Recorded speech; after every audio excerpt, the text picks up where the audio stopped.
The morning my daughter disappeared, the HOA's fake cops made their biggest mistake. They never checked who her father was. In Sterling Heights, where perfectly manicured lawns hide perfectly orchestrated crimes, they thought their makeshift badges made them untouchable. They were wrong.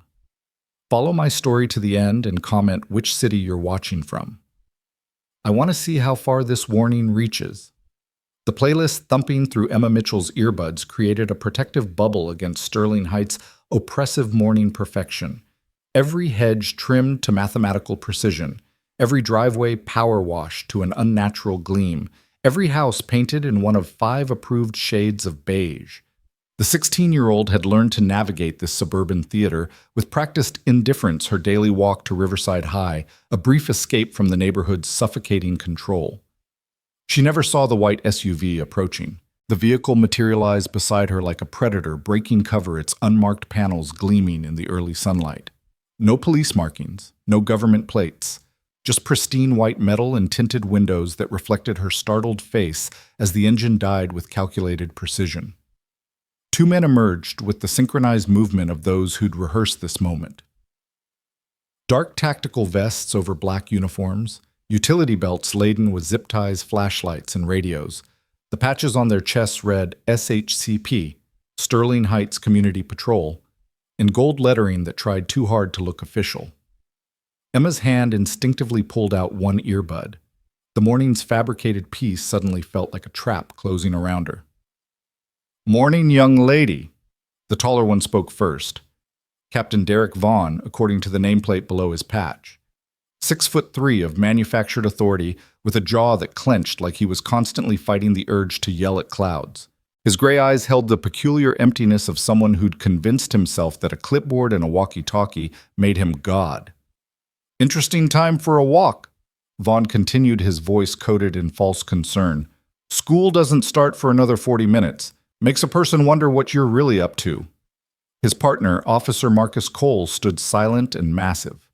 Where Vaughn projected theatrical authority, Cole was pure physical intimidation. 250 pounds of muscle gone slightly soft, watching her with the flat stare of a guard dog waiting for the attack command. "I always leave early," Emma said, working to keep her voice steady. "I like to get to the library before first period." Vaughn's smile was all teeth and no warmth.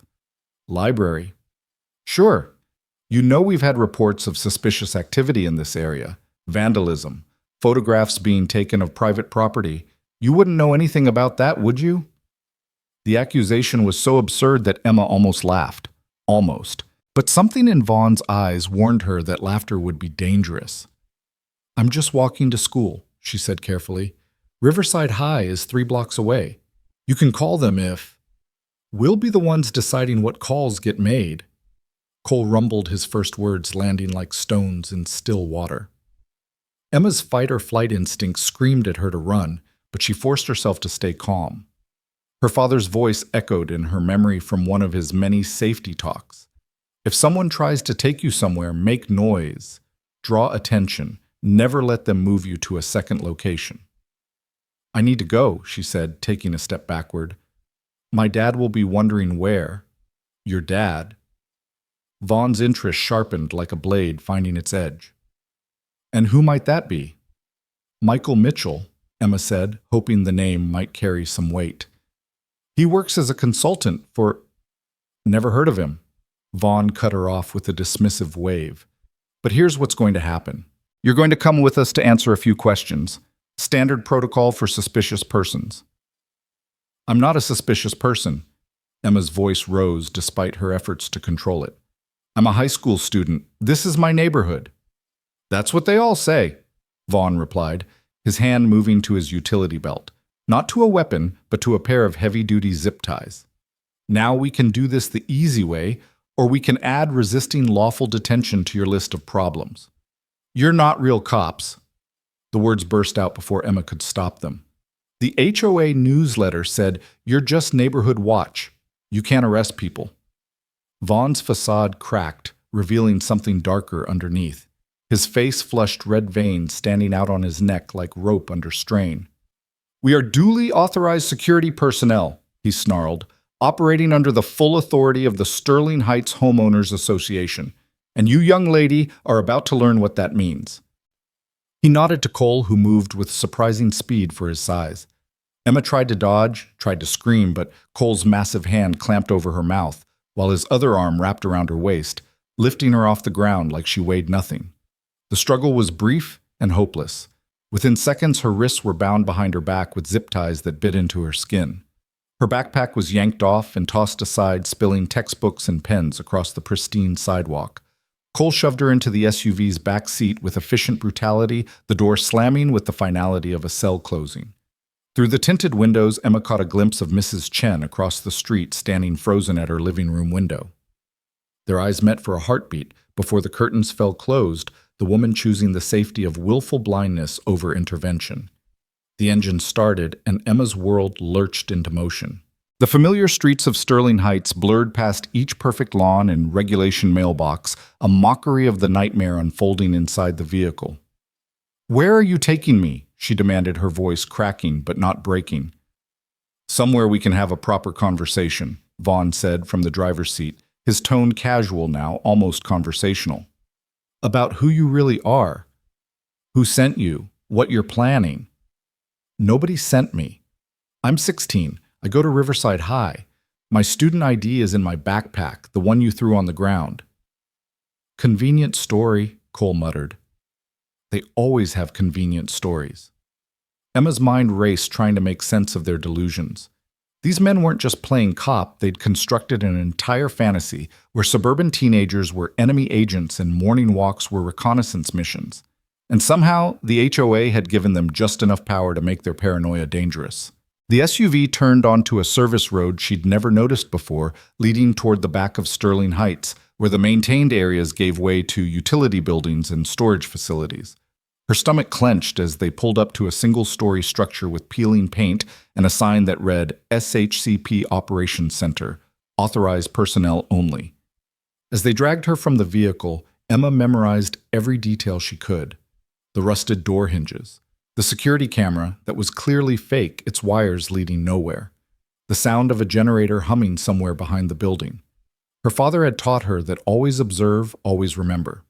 Information was power, even when you had none. The inside of the building smelled like mildew and failed ambition.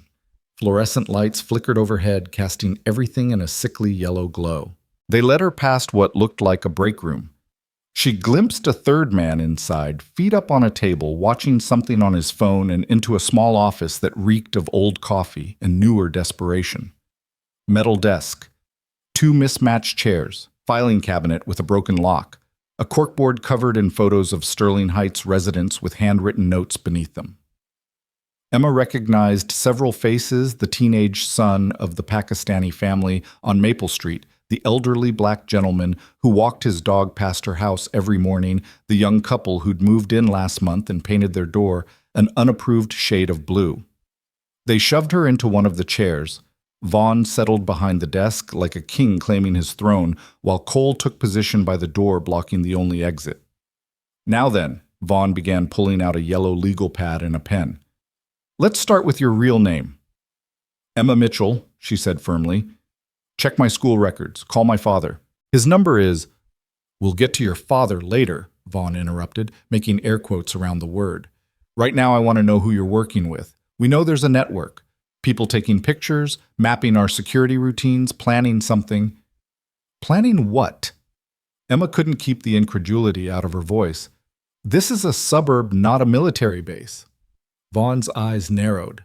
That's exactly what someone would say if they were trying to minimize their intelligence gathering. He made a note on his pad. Subject exhibits trained deflection techniques. "I exhibit high school junior techniques. I'm supposed to be in AP history right now." "No one's going to miss you," Cole said quietly from the door. "We've done this before. By the time anyone notices you're gone, you'll have told us everything we need to know." The casual certainty in his voice sent ice through Emma's veins. These men had done this before. How many others had sat in this chair? How many had been terrorized by Vaughn's delusions and Cole's implicit violence? She thought of her father probably in his home office right now working on one of his consulting projects. He had no idea she was missing, No idea that Sterling Heights' pretend police force had graduated from harassing dog walkers to kidnapping teenagers. Michael Mitchell had spent 20 years in Special Forces, the last 10 training Green Berets in advanced tactical operations. He'd taught Emma to be aware, to be smart, to survive. But he'd also taught her something else, that the most dangerous people weren't always the ones with the biggest guns or the loudest voices. Sometimes they were the ones with just enough power to hurt you and just enough legitimacy to get away with it. "I want to call my father," Emma said, forcing authority into her voice. "Michael Mitchell. He's a military consultant. When he finds out what you've done," military consultant, Vaughn repeated, writing it down. Interesting cover story. Tell me what kind of military consultant has a daughter conducting surveillance operations in a residential neighborhood? The kind who's going to destroy you when he finds out you kidnapped her. Vaughn laughed, a harsh barking sound that bounced off the water-stained walls. Kidnapped. We're conducting a lawful security interview under the authority granted to us by the Sterling Heights Homeowners Association, Article 7, Section 3 of the Community Bylaws. We have broad powers to ensure the safety and security of our neighborhood. He pulled out a laminated card and began reading from it like Miranda rights. As a suspected security threat to the Sterling Heights community, you are subject to detention and questioning. You have no right to remain silent. You have no right to an attorney. You have only the obligation to cooperate fully with this investigation. That's not legal, Emma protested. None of that is legal. You can't just make up laws.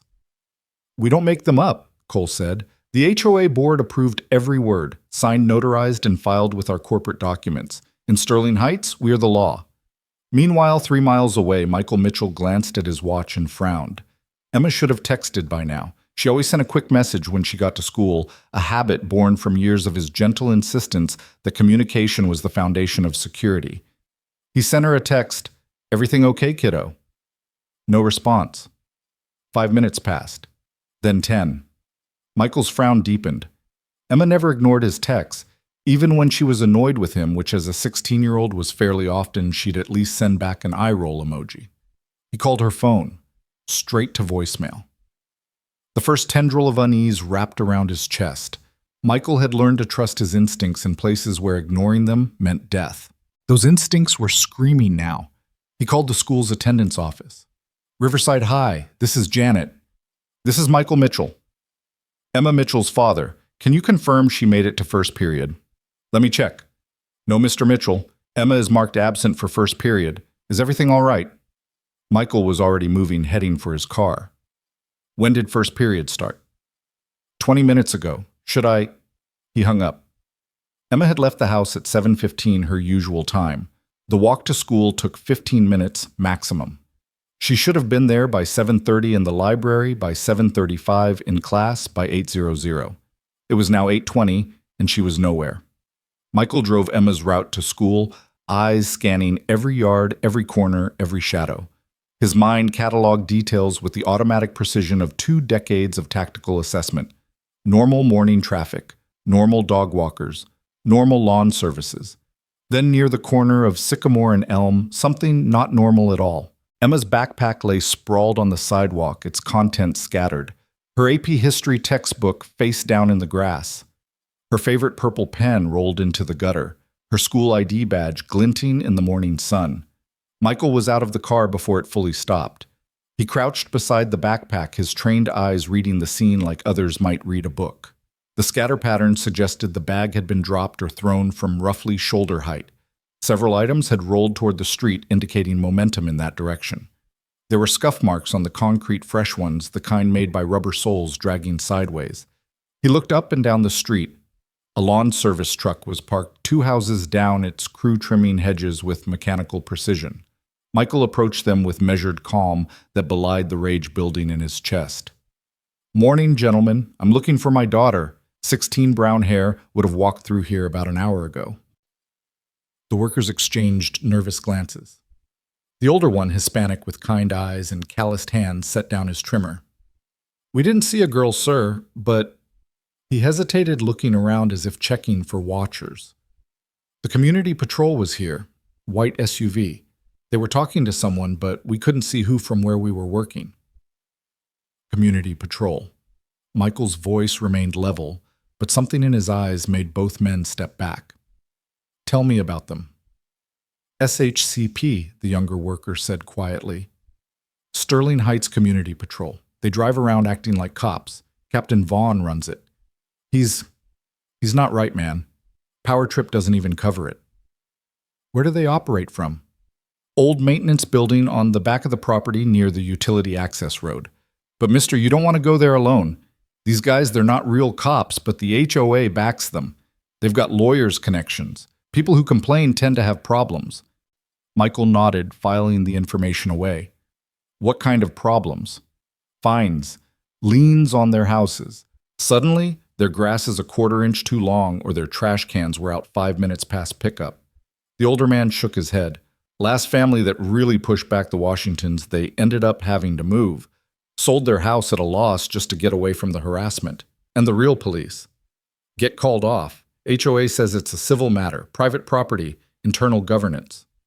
The younger worker spat in disgust. Vaughn's got some kind of deal with them. Professional courtesy or some BS. Michael thanked them and returned to Emma's scattered belongings. He gathered everything carefully, noting what was missing. Her phone, her wallet, her house keys. They'd taken her. These pretend cops, with their pretend authority, had taken his daughter. Michael sat in his car for exactly 60 seconds, controlling his breathing, mastering the volcanic rage that threatened to consume all rational thought. Emotion was the enemy of effective action. He needed to be cold now, precise, tactical. He pulled out his phone and scrolled to a contact he hadn't called in 2 years. David Chen, FBI Special Agent, former Army Ranger, and one of the few people who'd understand what was about to happen. Mike? David's voice carried surprise. Been a while, brother. How's civilian life? David. I need a favor. No questions until I'm done explaining. The tone shifted immediately. This wasn't a social call. Go. My daughter's been abducted. 16 years old, taken approximately 45 minutes ago by something called the Sterling Heights Community Patrol. Fake cops operating under HOA authority. I have their likely location, and I'm about to conduct reconnaissance, but I need you to start pulling strings from your end. Jesus, Mike. You call 911 inches. These people apparently have some arrangement with local PD. This needs to come from higher up.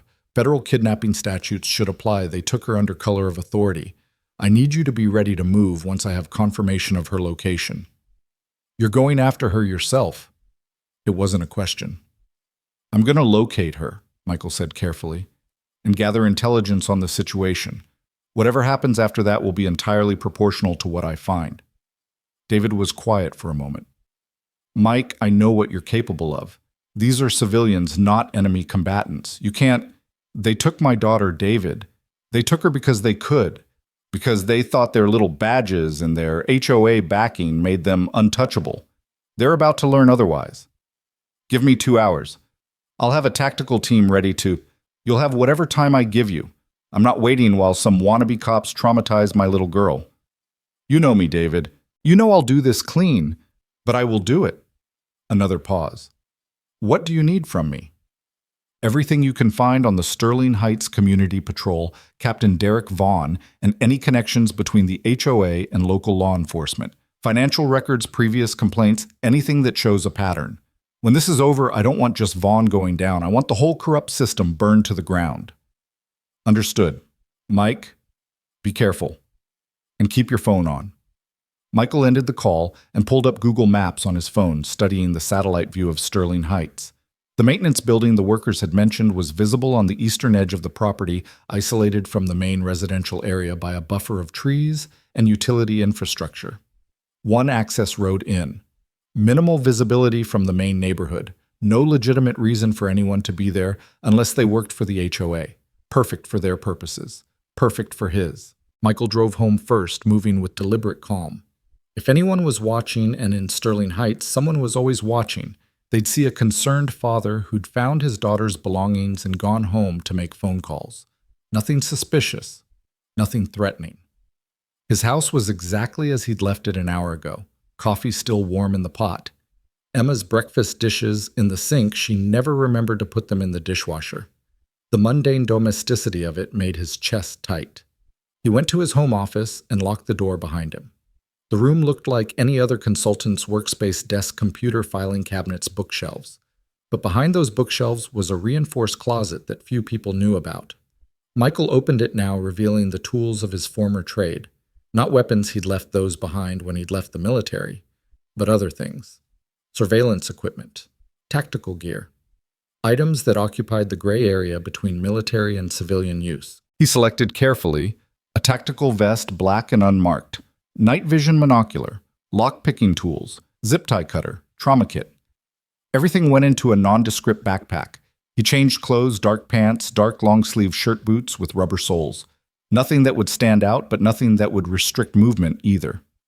Before leaving, he opened his laptop and initiated a program he'd written years ago, a dead man's switch.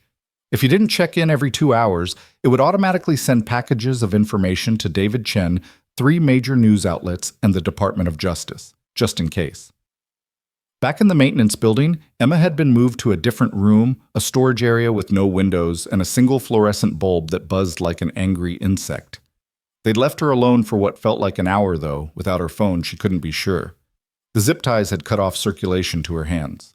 She'd tried everything her father had taught her about escaping restraints, but these weren't the professional tactical ties he'd shown her.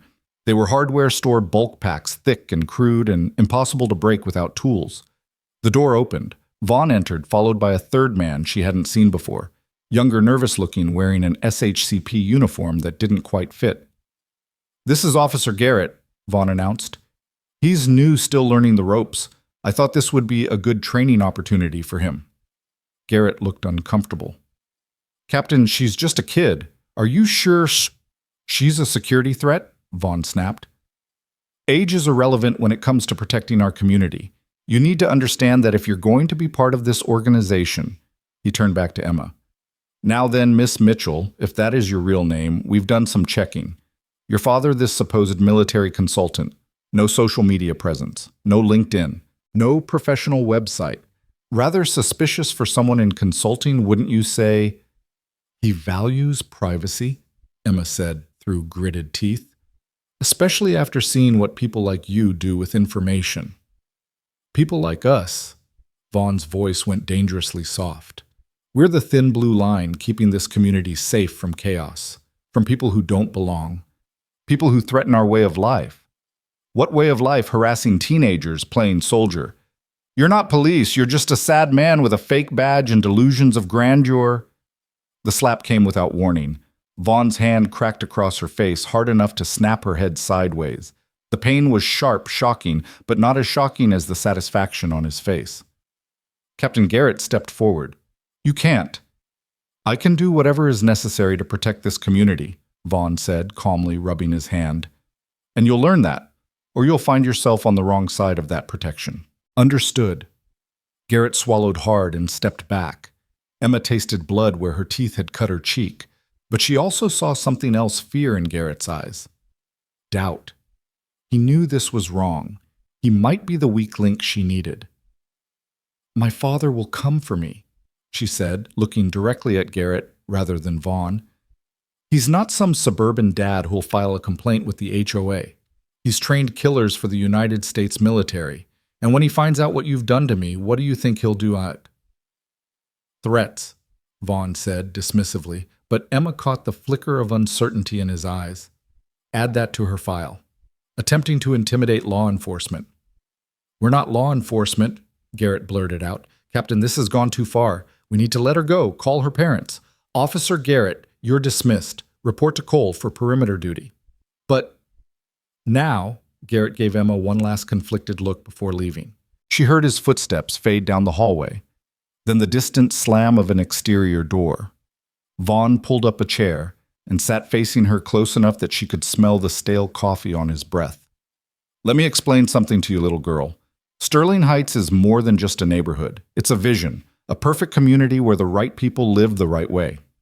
And that perfection requires vigilance. It requires people like me willing to do the hard things, the necessary things to maintain order." "You mean white people?" Emma said flatly. "That's what you mean by the right people, isn't it?" Vaughn's smile was cold. I mean people who understand that communities thrive when everyone knows their place. When there are rules, standards, expectations. Your generation wants to tear all that down. Diversity, inclusion, chaos by other names. You're insane. I'm a patriot, and you're either with us or against us. He stood walking to the door. I'll give you some time to think about which side you want to be on. But understand this, no one knows you're here. No one's coming for you. Your only way out is through cooperation. He left the door lock clicking with finality. Emma slumped in her chair fighting tears, not from pain or fear, but from pure frustration. She was trapped in a madman's fantasy, and no amount of logic or reason would penetrate his delusions. But her father would come. She knew that with the same certainty she knew the sun would rise. The question was whether he'd find her in time and what would be left of Vaughn's little empire when he did. Outside, Michael Mitchell sat in his car a quarter-mile from the maintenance building, studying it through binoculars. He'd been there for an hour noting patterns, counting personnel, identifying vulnerabilities. 3 vehicles in the lot. The white SUV that had taken Emma. A beat-up Honda Civic. A newer Ford F-150 with SHCP decals. He'd seen 3 men so far. Vaughn matching the description the landscapers had given tall, gray-haired walking with the artificial authority of someone who'd watched too many cop shows. A massive man who must be Cole built like a linebacker gone to seed, and a younger one nervous-looking who'd emerged 10 minutes ago and was now walking the perimeter with obvious reluctance. The building itself was a joke from a security standpoint. Single-story, multiple entrance points, minimal lighting, no real cameras. The fence around it was chain link 8 feet high but with no barbed wire and several spots where the bottom was loose. Amateur hour. Michael's phone vibrated. Text from David Chen. Package coming together. Judge standing by for warrants. Need probable cause for federal intervention. Can you confirm Emma is being held against her will? Michael typed back, stand by for confirmation. He studied the young guard through his binoculars. The kid couldn't be more than 25, was clearly unhappy. He walked his route without enthusiasm, checking his phone frequently, occasionally glancing back at the building with what looked like disgust. A weak link indeed. Michael made his decision. Sometimes the best reconnaissance was direct human intelligence. He drove to a nearby strip mall and parked, then walked back through the woods that bordered the maintenance building property. Moving through the trees was second nature. He'd spent years learning to be invisible in much more challenging terrain. He positioned himself near the fence where the young guard's route would bring him close, then waited. 5 minutes later, the guard approached head down, lost in thought. "Officer Garrett," Michael said quietly. The young man jerked hand flying to his radio, but something in Michael's tone, calm, non-threatening, but carrying unmistakable authority, made him pause. Who are you?" "Emma Mitchell's father, and you have exactly 1 chance to help her and save yourself from what's coming." Garrett's hand hovered over his radio, trembling slightly. In the fading afternoon light filtering through the trees, Michael could see the war playing out across the young man's face, fear, doubt, and something that might have been relief. "I don't know what you're talking about," Garrett said, but his voice cracked on the lie. "Yes, you do." Michael kept his tone conversational, like they were discussing the weather. "You know because you were in that room when Vaughn hit her. You know because you tried to object. And you know because some part of you, the part that isn't completely lost yet, understands that what's happening in that building is wrong." Garrett's hand fell away from the radio. "You don't understand. Captain Vaughn, he's connected. The HOA board, they gave him carte blanche. If you cross him, you might lose a job playing pretend cop. If you don't, you're an accessory to kidnapping a minor. Federal crime. 10 to 20 years. And that's if I let the FBI handle it." The threat hung in the air between them, but Michael delivered it without menace, just stating facts. "You're not going to hurt anyone," Garrett said, but it sounded more like a question than a statement. "That depends entirely on what I find when I get inside that building. Right now you're looking at a father who's maintaining control. Push me much further, and you'll meet someone else entirely, someone I spent 20 years becoming and 5 years trying to forget." Garrett swallowed hard. "She's okay. Scared, but okay. Vaughn hasn't... He slapped her once, but nothing worse. Yet. He keeps talking about alternative processing. moving her to a secure facility for enhanced interrogation. Cole says they know people who run a private prison transport company. They could make her disappear into the system for weeks before anyone figured out where she went. Michael's expression didn't change, but Garrett took an involuntary step back anyway. When? Tonight, maybe. Vaughn's waiting for approval from someone. He keeps making calls, but I don't know to who. How many people inside? Just Vaughn and Cole now. There's usually another guy, Brooks, but he called in sick. And me out here. Building layout. Garrett hesitated, then seemed to make a decision. Main entrance leads to a reception area nobody uses. Hallway to the left has 3 offices. Vaughn uses the first one. Storage rooms on the right. Break room in the back. Your daughter. They moved her to the second storage room. No windows, 1 door. They've got her zip-tied to a chair. Weapons. Vaughn carries a taser he bought online, probably not even legal. Cole has pepper spray and one of those expandable batons. That's it. We're not allowed real weapons liability issues, the HOA lawyers said. Michael nodded, processing the information. Here's what's going to happen. You're going to continue your patrol for exactly 10 more minutes. Then you're going to get in your car and leave. You're going to drive home, pack a bag, and disappear for at least 72 hours. When you come back, you're going to tell the FBI everything you know about Vaughn's operation. Every illegal detention, every abuse of power, every connection to the HOA board. Do that, and you might avoid prison. And if I warn them instead, call Vaughn right now. Michael smiled. It wasn't a pleasant expression. Then you become part of the problem I need to solve. And trust me, Officer Garrett, you don't want that. Garrett nodded rapidly, already backing away. 10 minutes, then I'm gone. I'm sorry about your daughter. I never wanted... This isn't what I signed up for. No, Michael agreed, but it's what you went along with. 10 minutes. Garrett practically ran back toward the building. Michael watched him complete one more circuit of the perimeter, then hurry to his Honda Civic. The car peeled out of the parking lot with the urgency of someone fleeing a natural disaster. 2 targets remaining. Michael moved through the woods, circling to the back of the building.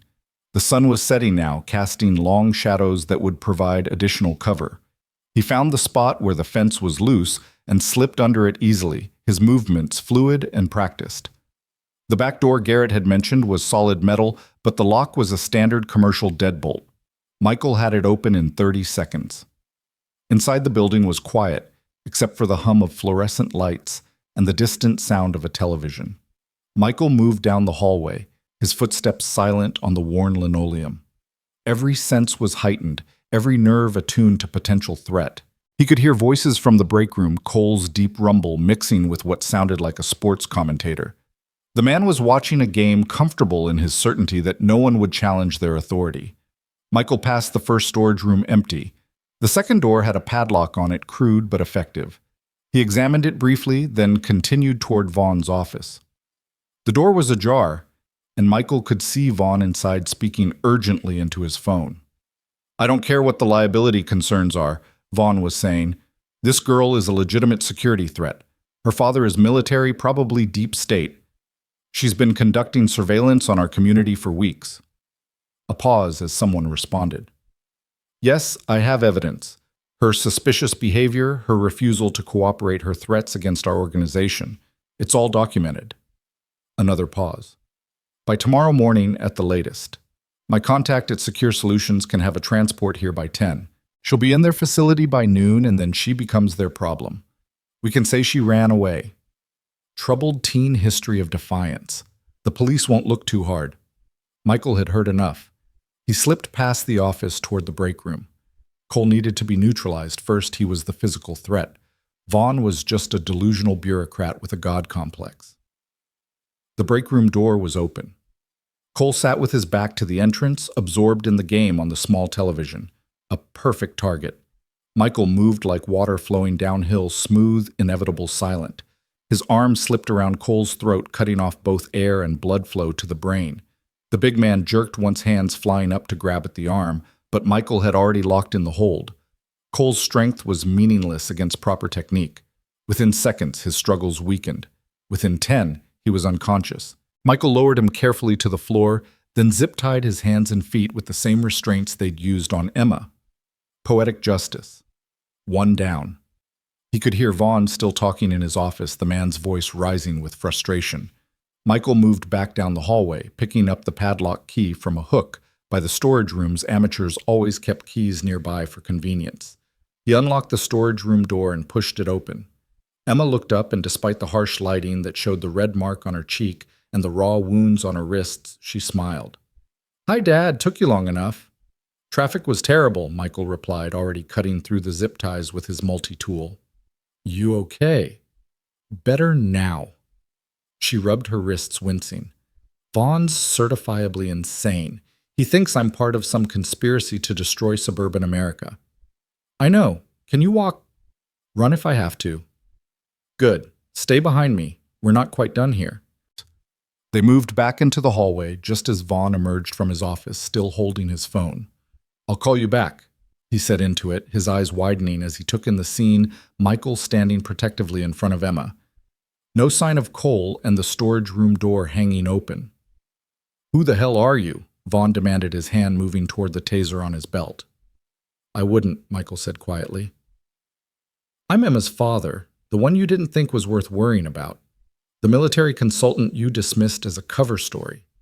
Vaughn's face cycled through several emotions: surprise, fear, then settling on indignation. "You're trespassing on private property. This is a secure HOA facility I'll have you arrested for. Breaking and entering assault. How about we add kidnapping a minor to your list instead? False imprisonment. Conspiracy to commit interstate trafficking." "I have authority." Vaughn pulled out his laminated card again, holding it like a shield. "The Sterling Heights Homeowners Association has empowered me to—" "The HOA can't authorize federal crimes, Vaughn. They can't give you the power to kidnap children. All they've done is make themselves accessories to your delusions. She's a threat.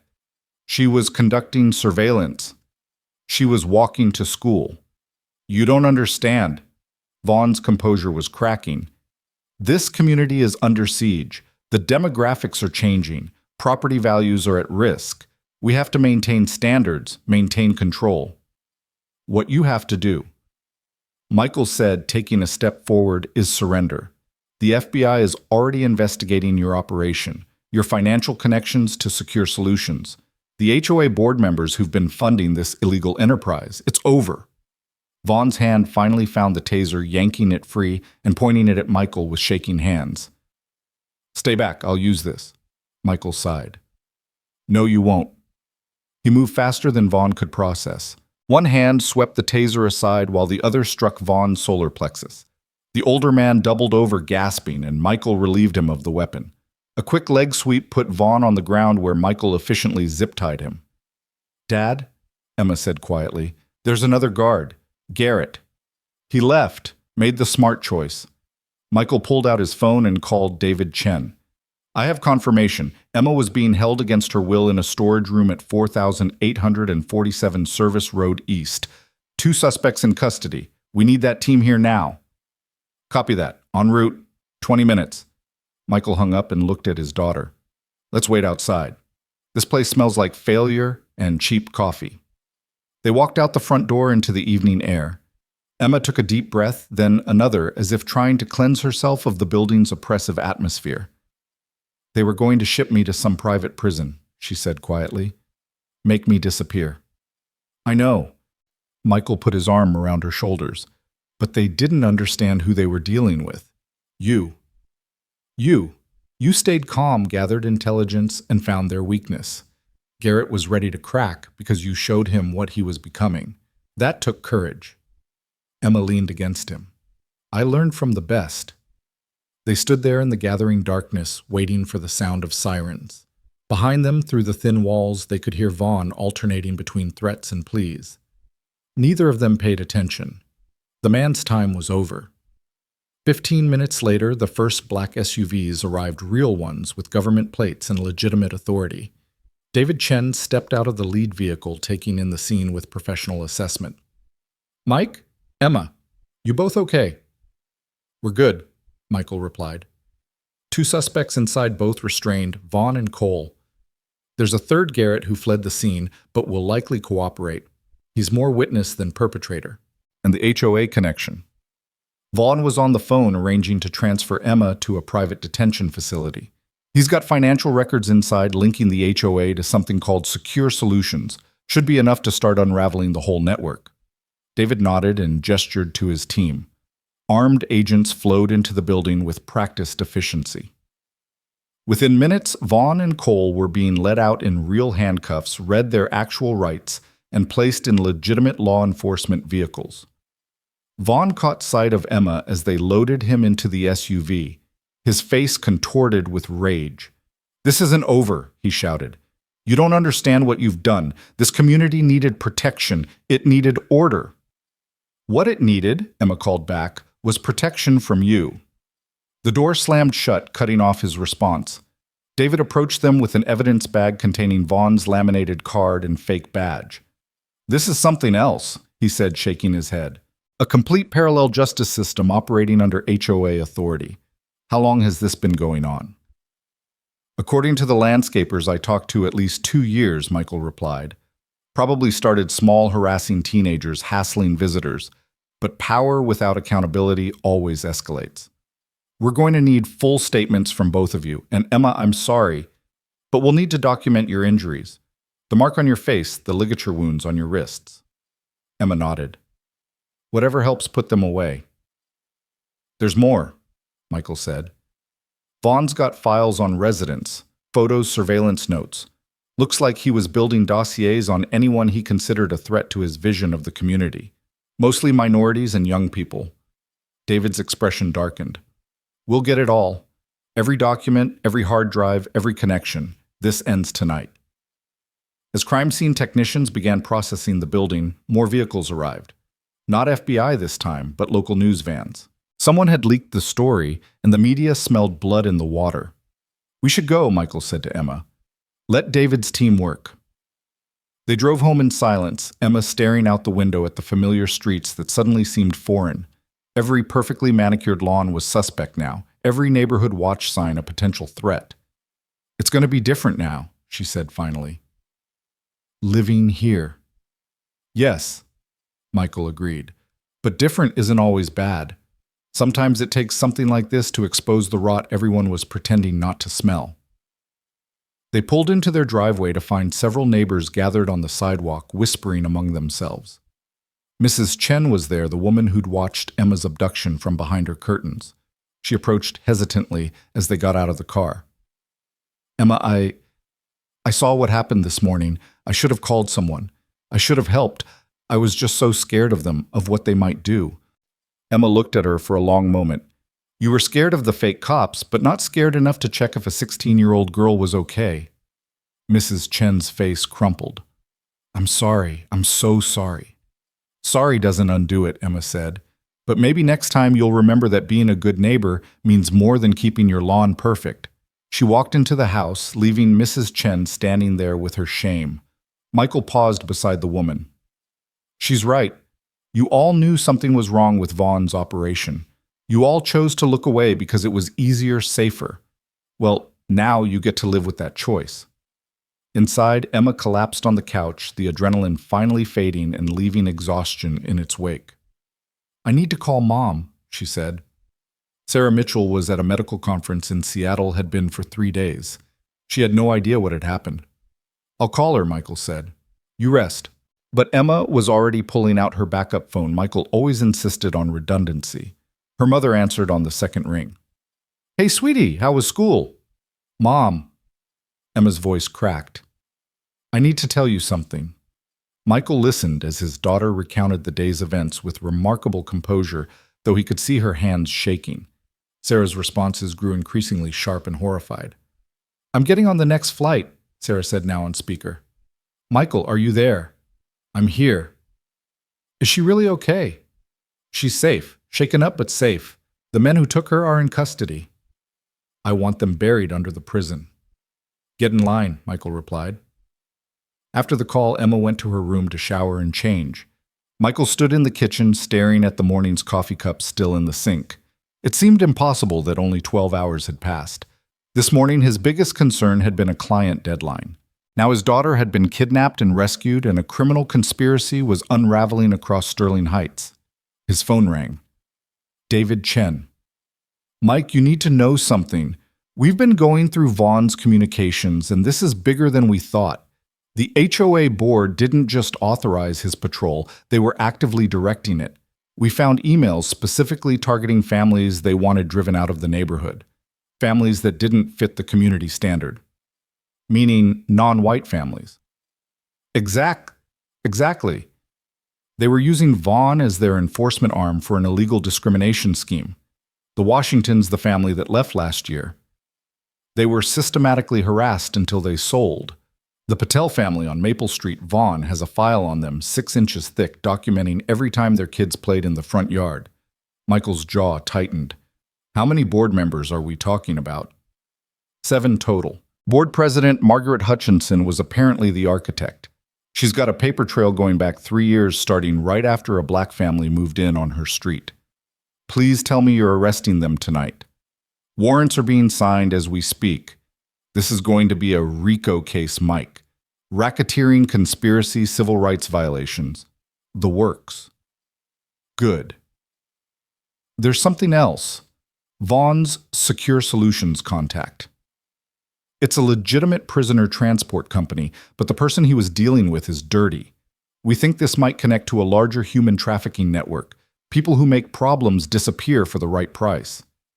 Michael felt cold rage wash over him again. They were going to sell my daughter into trafficking. We don't know that for sure, but they were definitely going to put her into a system where she could have vanished. We're pulling that thread now. After David hung up, Michael stood in the darkness of his kitchen processing the implications. This wasn't just about a delusional security guard anymore. This was about a network of corruption that had infected an entire community, turning neighbors into enemies and homes into prisons. Emma came back downstairs wearing pajamas and looking younger than her 16 years. Can't sleep, she said simply. Want some tea? Yeah. They sat at the kitchen table, sipping chamomile in comfortable silence. Outside, they could see flashlights moving through yards as FBI agents executed search warrants across the neighborhood. Mr. Patel called while you were on with David, Emma said. Their son Raj is in my chemistry class. He wanted to thank you. Said his family had been thinking about moving because of the harassment, but now they might stay. That's good. The HOA is gone, Vaughn's in jail, but the people who supported them are still here. The neighbors who looked the other way are still here. How do we just go back to normal? Michael considered his words carefully. We don't. Normal was what allowed this to happen. Normal was everyone being too polite to confront obvious wrongdoing. We build something better. How? By not forgetting. By staying vigilant, real vigilance, not Vaughn's paranoid version. By building actual community instead of just the appearance of one. Emma nodded slowly. I want to testify at all their trials. I want everyone to know what they did. It'll be hard. Their lawyers will try to discredit you, make you seem like a troubled teen who misunderstood legitimate security concerns. Let them try. I know what happened. I know what they were planning. She met his eyes.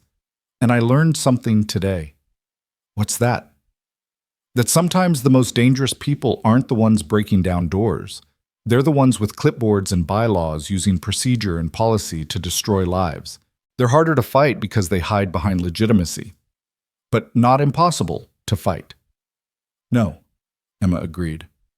Not impossible. A knock at the door interrupted them. Michael checked the security camera, David Chen, with another agent.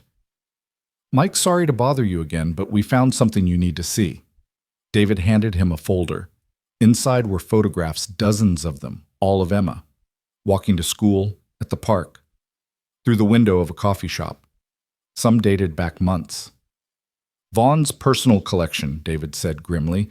He'd been stalking her long before today. We think he was building a case looking for any excuse to move against your family. Emma looked at the photos, her face pale but determined. He was hunting me. Not anymore, Michael said firmly. Now he's the prey. The next morning brought a tsunami of activity. By dawn, every major news outlet had picked up the story. HOA ran secret police force, screamed the headlines. Suburban Kidnapping Ring Exposed ran others. Margaret Hutchinson, the HOA board president, was arrested at 6 a.m. in her silk pajamas, her perfect makeup ruined by tears of indignation as she was led away in handcuffs. The footage played on every channel, the symbol of suburban respectability revealed as a criminal conspirator. By noon, 6 of the 7 board members were in custody. The 7th treasurer, Robert Dalton, had fled during the night, but was caught at the airport trying to board a flight to Costa Rica. The Sterling Heights Community Center, usually the site of wine tastings and book clubs, was converted into a temporary FBI command post. Agents interviewed dozens of residents, uncovering story after story of harassment, intimidation, and discrimination. The Washingtons, the black family who'd been driven out the previous year, announced they were filing a civil rights lawsuit against the HOA board and the city for failure to protect them. The Patels released Vaughn's surveillance file on their family to the media, showing the obsessive documentation of their every move, including notes like children playing too loudly foreign language and cooking smells not consistent with American cuisine. Emma watched it all from their living room remote in hand, but not really seeing the screen. "You okay?" Michael asked. "I keep thinking about what would have happened if you hadn't found me, if Vaughn had succeeded in shipping me off to that facility. But he didn't. But he could have. How many other kids has this happened to? Not here, but other places. Other communities with their own Vaughns and their own HOAs drunk on power." Michael sat beside her. "I don't know. But I do know that what you did standing up to him, maintaining your composure, gathering intelligence, that took incredible strength. You didn't just survive, Emma. You helped expose them." "Garrett helped too," Emma said quietly. "He was scared, but he knew it was wrong. That's something, right?" "It is.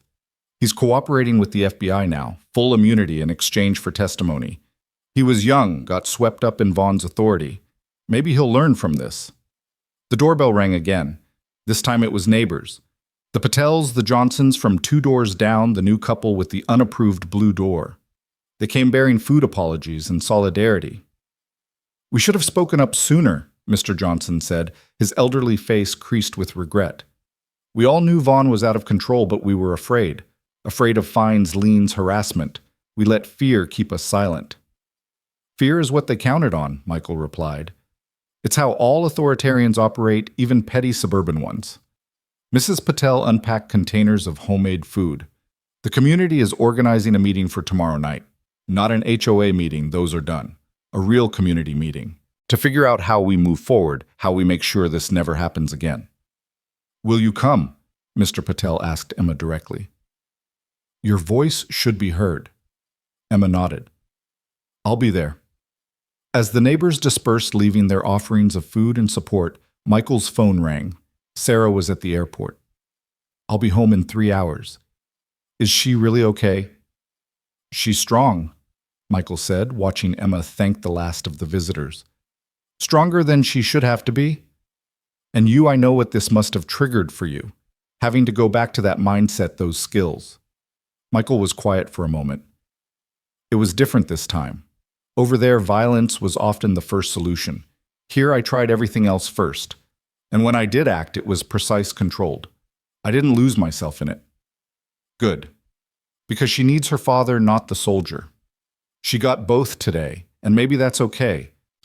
That evening, as the sun set over Sterling Heights, or whatever it would be called now, Emma and Michael sat on their front porch. The street was quiet but different. The oppressive perfection had cracked, replaced by something more genuine. "Dad, can I ask you something?" "Always." "When you were in the military doing the things you did you ever feel like Vaughn? Like you had so much power you could justify anything?" Michael thought carefully. "There were moments, situations where the rules seemed less important than the mission. But I had something Vaughn never did: accountability. Chain of command. Brothers who would call me out if I crossed a line. And most importantly, a code. We were there to protect people, not control them. But the power was tempting. Power is always tempting. That's why it needs checks, balances, oversight. That's why what happened here was inevitable once the HOA gave Vaughn authority without accountability. So how do we prevent it from happening again? Transparency, vigilance, and people like you willing to speak truth to power even when it's dangerous." Emma was quiet for a moment. I was really scared, Dad. When they took me, when I was sitting in that room, I kept thinking I'd disappear, and no one would ever know what happened to me. But you didn't panic. You observed, you gathered intelligence, you found weakness in their system. That's not just brave Emma, that's smart. I had a good teacher.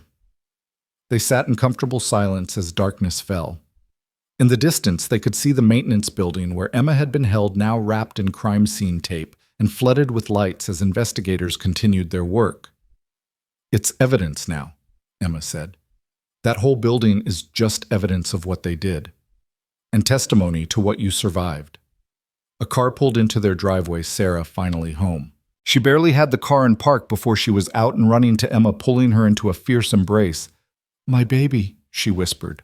My brave, brave girl. Michael watched his family reunite, feeling something in his chest finally unclench. They were safe. They were together. The threat was neutralized. But he knew this was far from over. There would be trials, testimony, media attention. The community would have to rebuild itself from the ground up.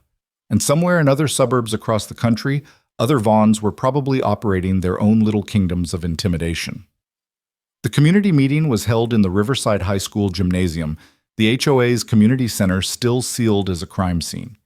By 7 o'clock, over 300 residents had gathered their voices, creating a nervous hum that bounced off the basketball court's polished floors. Emma sat in the third row with her parents, trying to ignore the stares and whispers that followed her everywhere now.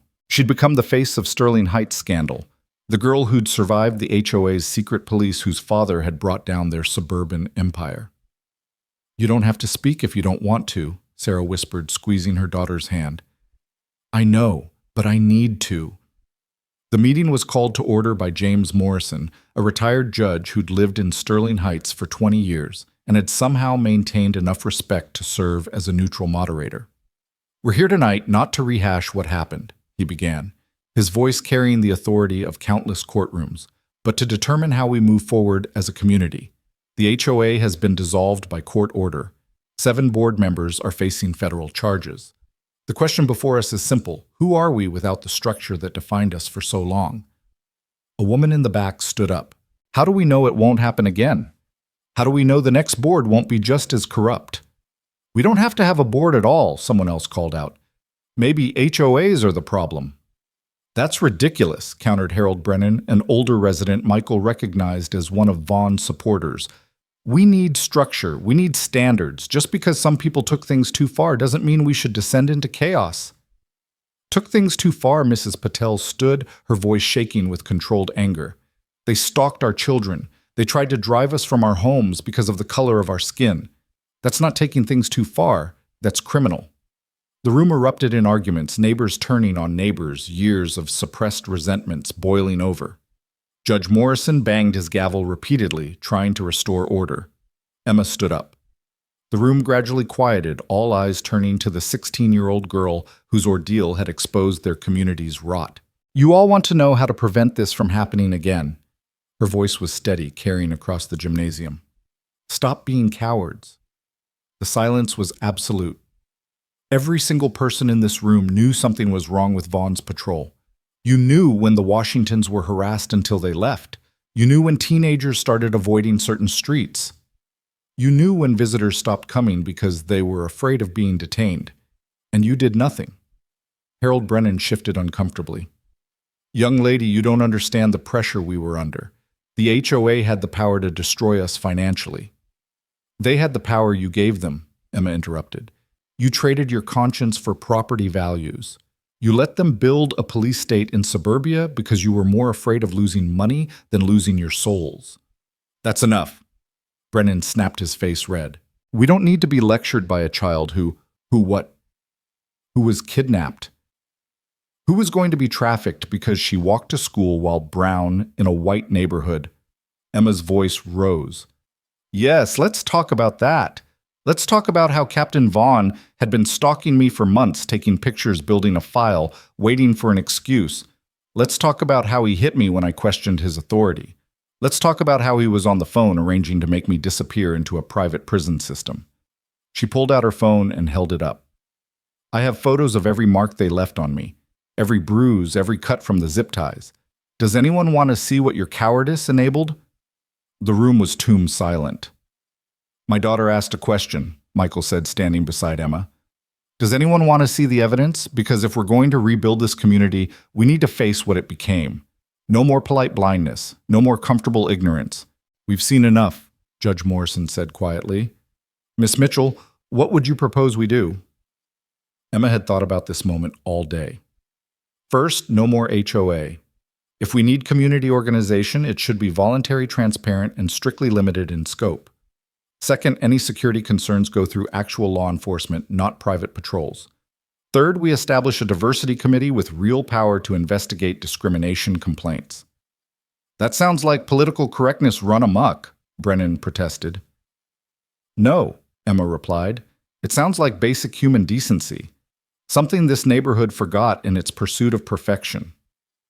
An older black woman stood up Mrs. Williams, who lived alone on Oak Street. The young lady is right. I've lived here 15 years, and I've watched this place become a fortress against anyone who didn't fit the image. I've been stopped by Vaughn's patrol 6 times for walking my own dog on my own street. 6 times. And every time I complained, I was told it was for community safety. They stopped my grandmother, a young Latino man added. 73 years old, visiting for Sunday dinner, and they detained her for an hour because she couldn't prove she had a legitimate purpose for being here. Story after story poured out. The Asian family whose home was photographed obsessively. The mixed-race couple who received anonymous letters suggesting they'd be happier elsewhere. The teenage boy detained for wearing a hoodie while black. Judge Morrison let them speak, let the poison drain from the wound. When the stories finally ebbed, he turned back to Emma. You've given us a diagnosis, Miss Mitchell. Do you have a prescription? Truth and reconciliation, Emma said. Like they did in South Africa after apartheid, everyone who participated in or enabled the discrimination has to come forward, admit what they did, face the people they hurt, and then we decide as a community how to move forward. That's absurd, Brennan sputtered. We're not war criminals. Aren't you? Michael's voice was dangerously quiet. You waged war on your neighbors. You used fear and intimidation to maintain racial purity. You created an apparatus of oppression and called it community standards. What would you call that, if not criminal? Brennan opened his mouth, then closed it, sinking back into his seat. I'll go first, a voice said from the back. Everyone turned to see Margaret Hutchinson's husband, Paul, standing with visible discomfort. His wife was currently in federal custody, but he'd been at every meeting, signed every document. I knew what Margaret was doing. I knew the patrol was targeting minority families. I knew, and I said nothing because I agreed with it. I thought we were protecting our investment, our way of life. I was wrong. Deeply, shamefully wrong. And I'm sorry. It was like a dam breaking. One by one, residents stood to confess their complicity. The woman who'd reported the Patel children for playing too loudly. The man who'd filed complaints about suspicious vehicles whenever black visitors parked on his street. The couple who'd started the Whisper campaign against the new Syrian family. Emma listened to it all, feeling no satisfaction, only a deep exhaustion. These people had made her neighborhood a hunting ground, and now they wanted absolution through confession. Words aren't enough, she said when the confessions finally stopped. If you're really sorry, prove it. Mr. Hutchinson, are you going to testify against your wife, Mrs. Crawford? Are you going to return the violation fees you collected from families you targeted? Mr. Brennan, are you going to use your law practice to help the victim sue for damages? The challenged residents shifted uncomfortably. Their easy apologies suddenly carrying a price. What about Garrett? Someone asked. Officer Garrett, he was part of Vaughn's crew. Garrett left, Michael said. He chose to walk away rather than participate further. He's cooperating with the FBI. He made a mistake, but he also made a choice to stop. That matters. Does it? Mrs. Williams asked. How many people could he have helped if he'd spoken up sooner? It was a fair question, one that hung in the air unanswered. The meeting continued for 2 more hours. Voices raised in anger and confession, in tentative plans for reformation. By the end, they'd established a temporary council deliberately diverse, deliberately transparent, with no power except to coordinate community services and liaison with city government. As people filed out, many approached Emma. Some offered apologies, others thanks, a few just wordless nods of respect. She accepted them all with the same weary grace. Outside, the October air was crisp and clean. The Mitchell family walked to their car in silence, each processing the emotional marathon they'd just endured. "You did good in there," Michael said finally. "Did I feel like I just ripped open wounds that might never heal." "They were already infected," Sarah said. "Sometimes you have to debride the dead tissue before healing can begin." Gross medical metaphors aside, Emma managed a small smile. "I just want to sleep for a week." But sleep wouldn't come that easily. Their home had become command central for the legal proceedings, with David Chen coordinating federal prosecutors, civil rights attorneys, and an ever-growing pool of witnesses. That night, as Emma lay in bed, she heard her parents talking quietly in the kitchen below. "She's changed," Sarah was saying. "This thing, it's aged her years and days." "She's processing trauma," Michael replied. "But she's also discovering her strength.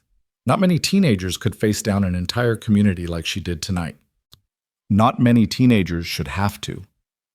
Emma closed her eyes, trying to shut out the world. But behind her eyelids, she saw Vaughn's face, felt the zip ties cutting into her wrists, heard the sound of that storage room door locking.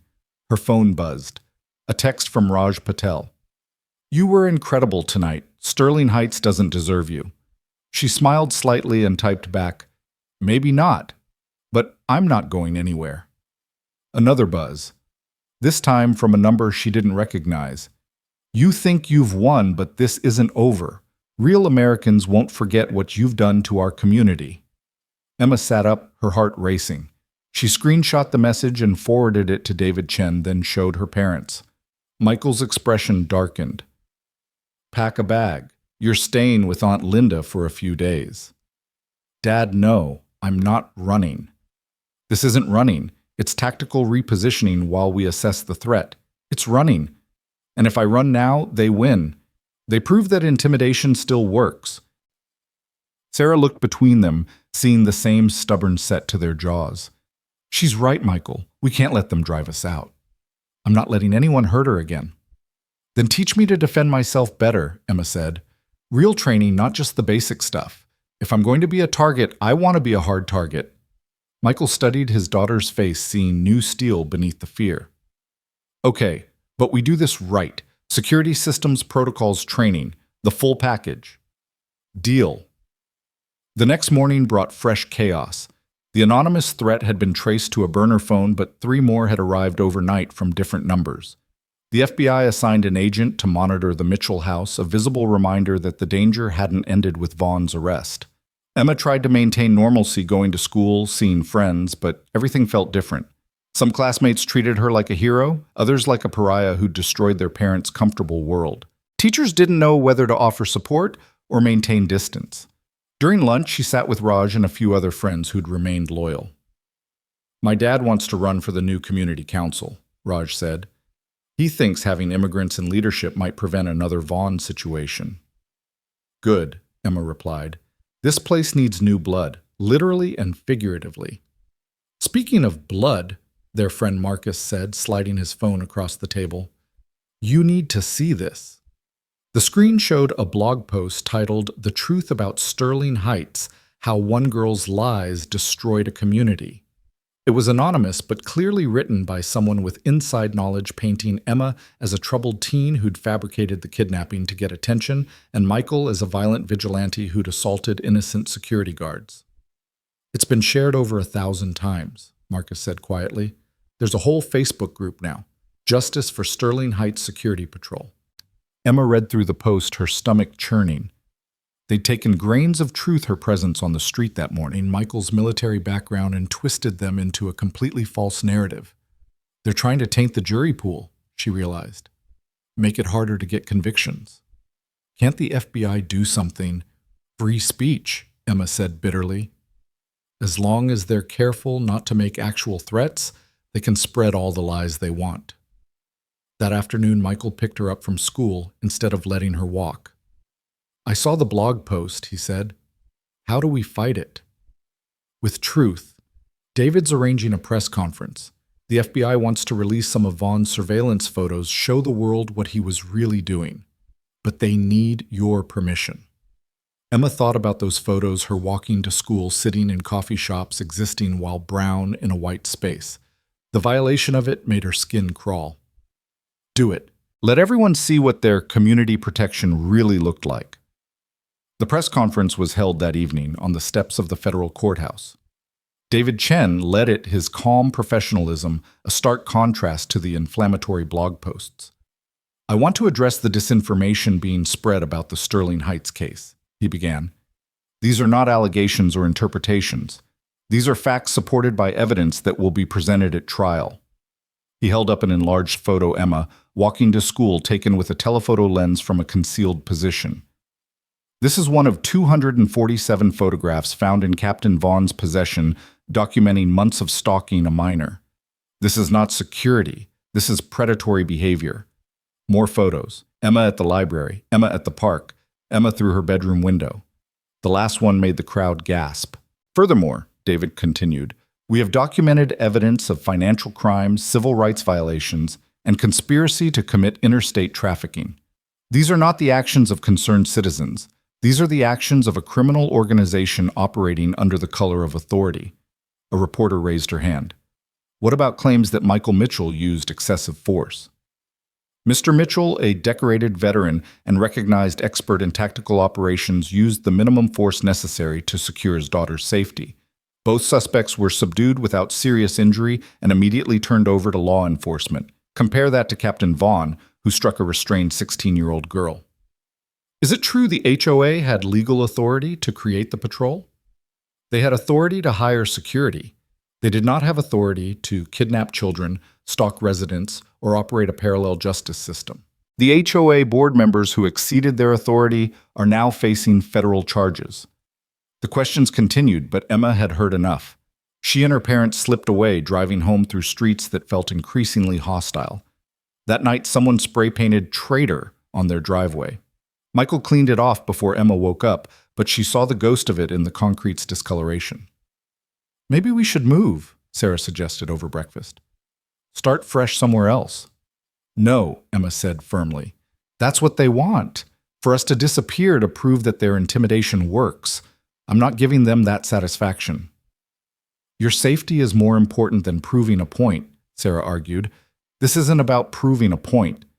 It's about proving that their way doesn't work anymore, that fear can't control us. Michael watched his daughter, seeing echoes of his younger self, the soldier who'd refused to back down from bullies, whether they wore enemy uniforms or carried clipboards. We stay, he said, but we stay smart. Emma, you start training today, real training, and we upgrade security cameras, alarms, the works. And we fight back, Emma added, legally. I want to sue everyone involved, the HOA board, the security company, even the residents who participated in the stalking.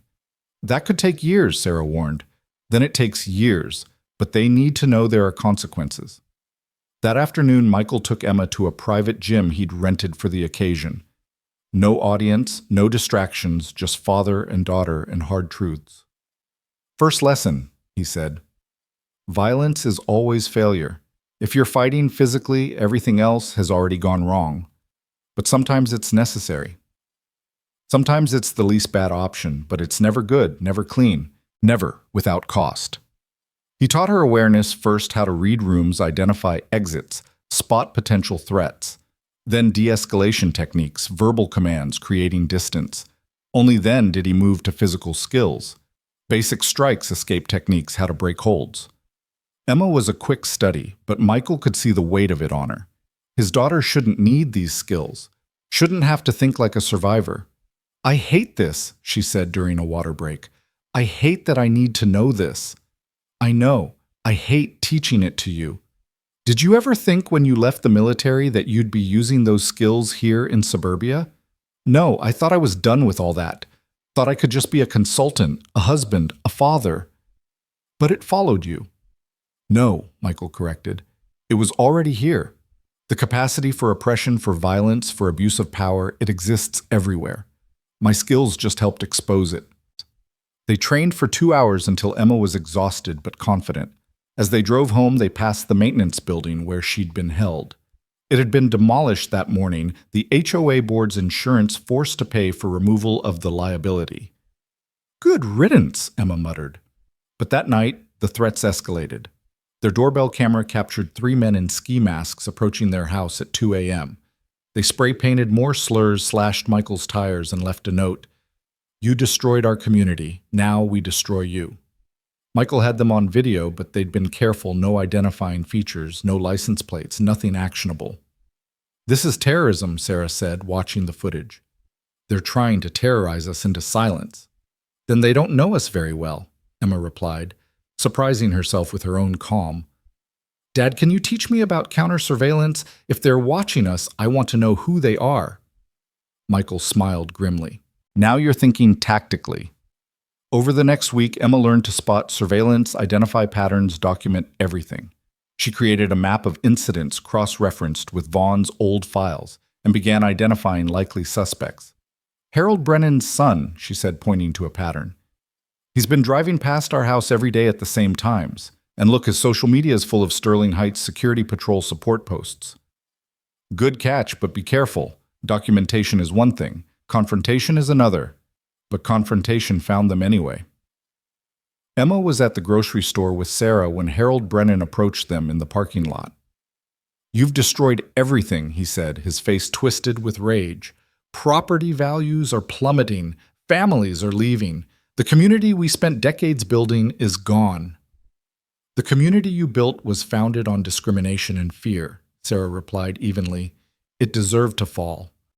You think you're heroes? You're parasites. You moved into our neighborhood and infected it with your progressive poison." "We've lived here for 10 years, Emma pointed out. "Longer than half the families you were protecting." Brennan stepped closer and Emma shifted her stance automatically, the training kicking in. Create distance, maintain sight lines, be ready to move. "Stay away from my family," she said, her voice carrying the same authority she'd heard in her father's. "This is your only warning." Brennan laughed. "Or what, you'll have Daddy beat me up too." "No, I'll have the FBI arrest you for witness intimidation. You're being recorded right now by at least 3 security cameras. You approached us, not the other way around, and given the threats we've been receiving, your presence here could be construed as part of a conspiracy." Brennan's face went pale. He looked around, suddenly aware of the cameras, the witnesses, the phone Sarah was holding up. He backed away without another word. "When did you get so tough?" Sarah asked as they drove home. "Tuesday," Emma replied. "Dad taught me that fear is just information. It tells you there's danger, but it doesn't have to control you." "Your father's turned you into a warrior." "No, Vaughn did that. Dad just gave me the tools." That evening, David Chen called with news. "We've made more arrests, the private prison transport company Vaughn was working with. It's a front for human trafficking. We've connected them to 12 disappearances across 3 states." Emma felt sick.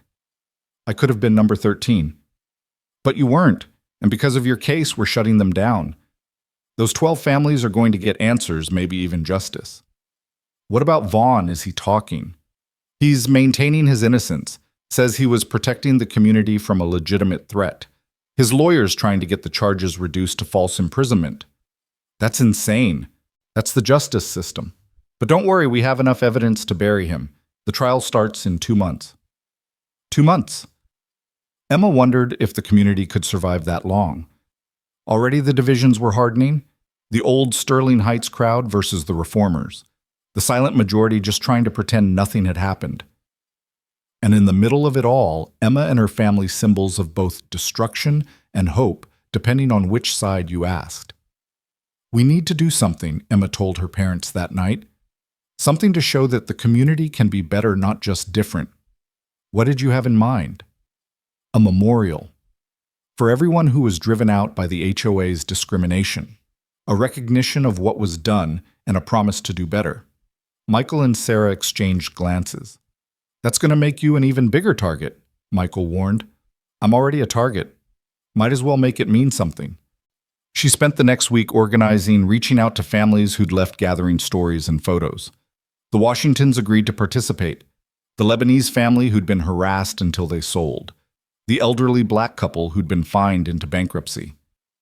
The memorial was scheduled for Saturday afternoon in the park where Vaughn used to conduct his most aggressive patrols. Emma expected maybe 50 people. 300 showed up. They came with photos and stories. They came with anger and grief. They came with hope that acknowledgement might lead to healing. Emma stood before them no longer the scared girl in the storage room, but something harder, stronger. We're here to remember those who were driven from their homes by hate disguised as community standards. We're here to acknowledge that Sterling Heights failed them, failed all of us by choosing fear over acceptance. She read the names. 23 families forced out over 5 years, each one a story of discrimination, harassment, and institutional cruelty. But we're also here to commit to something better, to build a community based on actual values, not property values, on real security, not surveillance, on genuine neighbors, not racial conformity. Harold Brennan and a group of supporters stood at the edge of the crowd watching with undisguised hostility. But they were outnumbered now, their power broken. As Emma finished speaking, someone started clapping, then another. Soon the entire crowd was applauding not just for her words, but for the courage to speak them. That night, for the first time since her abduction, Emma slept without nightmares. The federal courthouse in downtown Chicago stood like a fortress of justice against the November sky. Emma adjusted her blazer for the third time, her hands betraying the nervousness her face refused to show. Today, Derek Vaughn would face trial for kidnapping, false imprisonment, and conspiracy to commit human trafficking.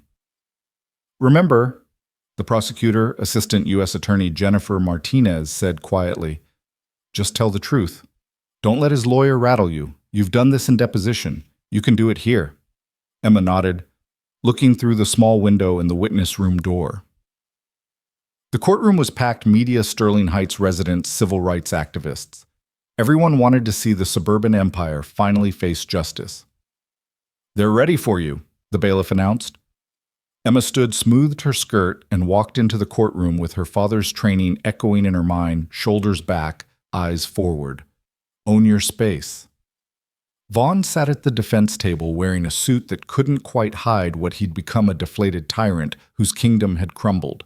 His lawyer, Richard Blackstone, was known for defending controversial clients with aggressive tactics. Please state your name for the record, Martinez began after Emma was sworn in. Emma Mitchell. Emma, can you tell us what happened on the morning of October 15th? Emma spoke clearly, methodically, just as they'd practiced. The walk to school, the white SUV, the men with fake badges, every detail committed to memory and now committed to record. What happened after they put you in the vehicle? They drove me to a maintenance building on the edge of Sterling Heights. They put me in a storage room with no windows. Captain Vaughn interrogated me for hours, accusing me of being part of some conspiracy against the neighborhood. Did he say what kind of conspiracy? He seemed to believe I was conducting surveillance for activist groups trying to, in his words, destroy the American suburban way of life. A few people in the gallery laughed, but Judge Patricia Coleman silenced them with a look. What happened when you denied these accusations? Emma's hand unconsciously went to her cheek. He slapped me, hard enough to leave a mark. Objection, Blackstone called out. The witness is dramatizing. Overruled. The witness is describing her experience. Continue, Miss Mitchell. Martinez introduced the photos into evidence.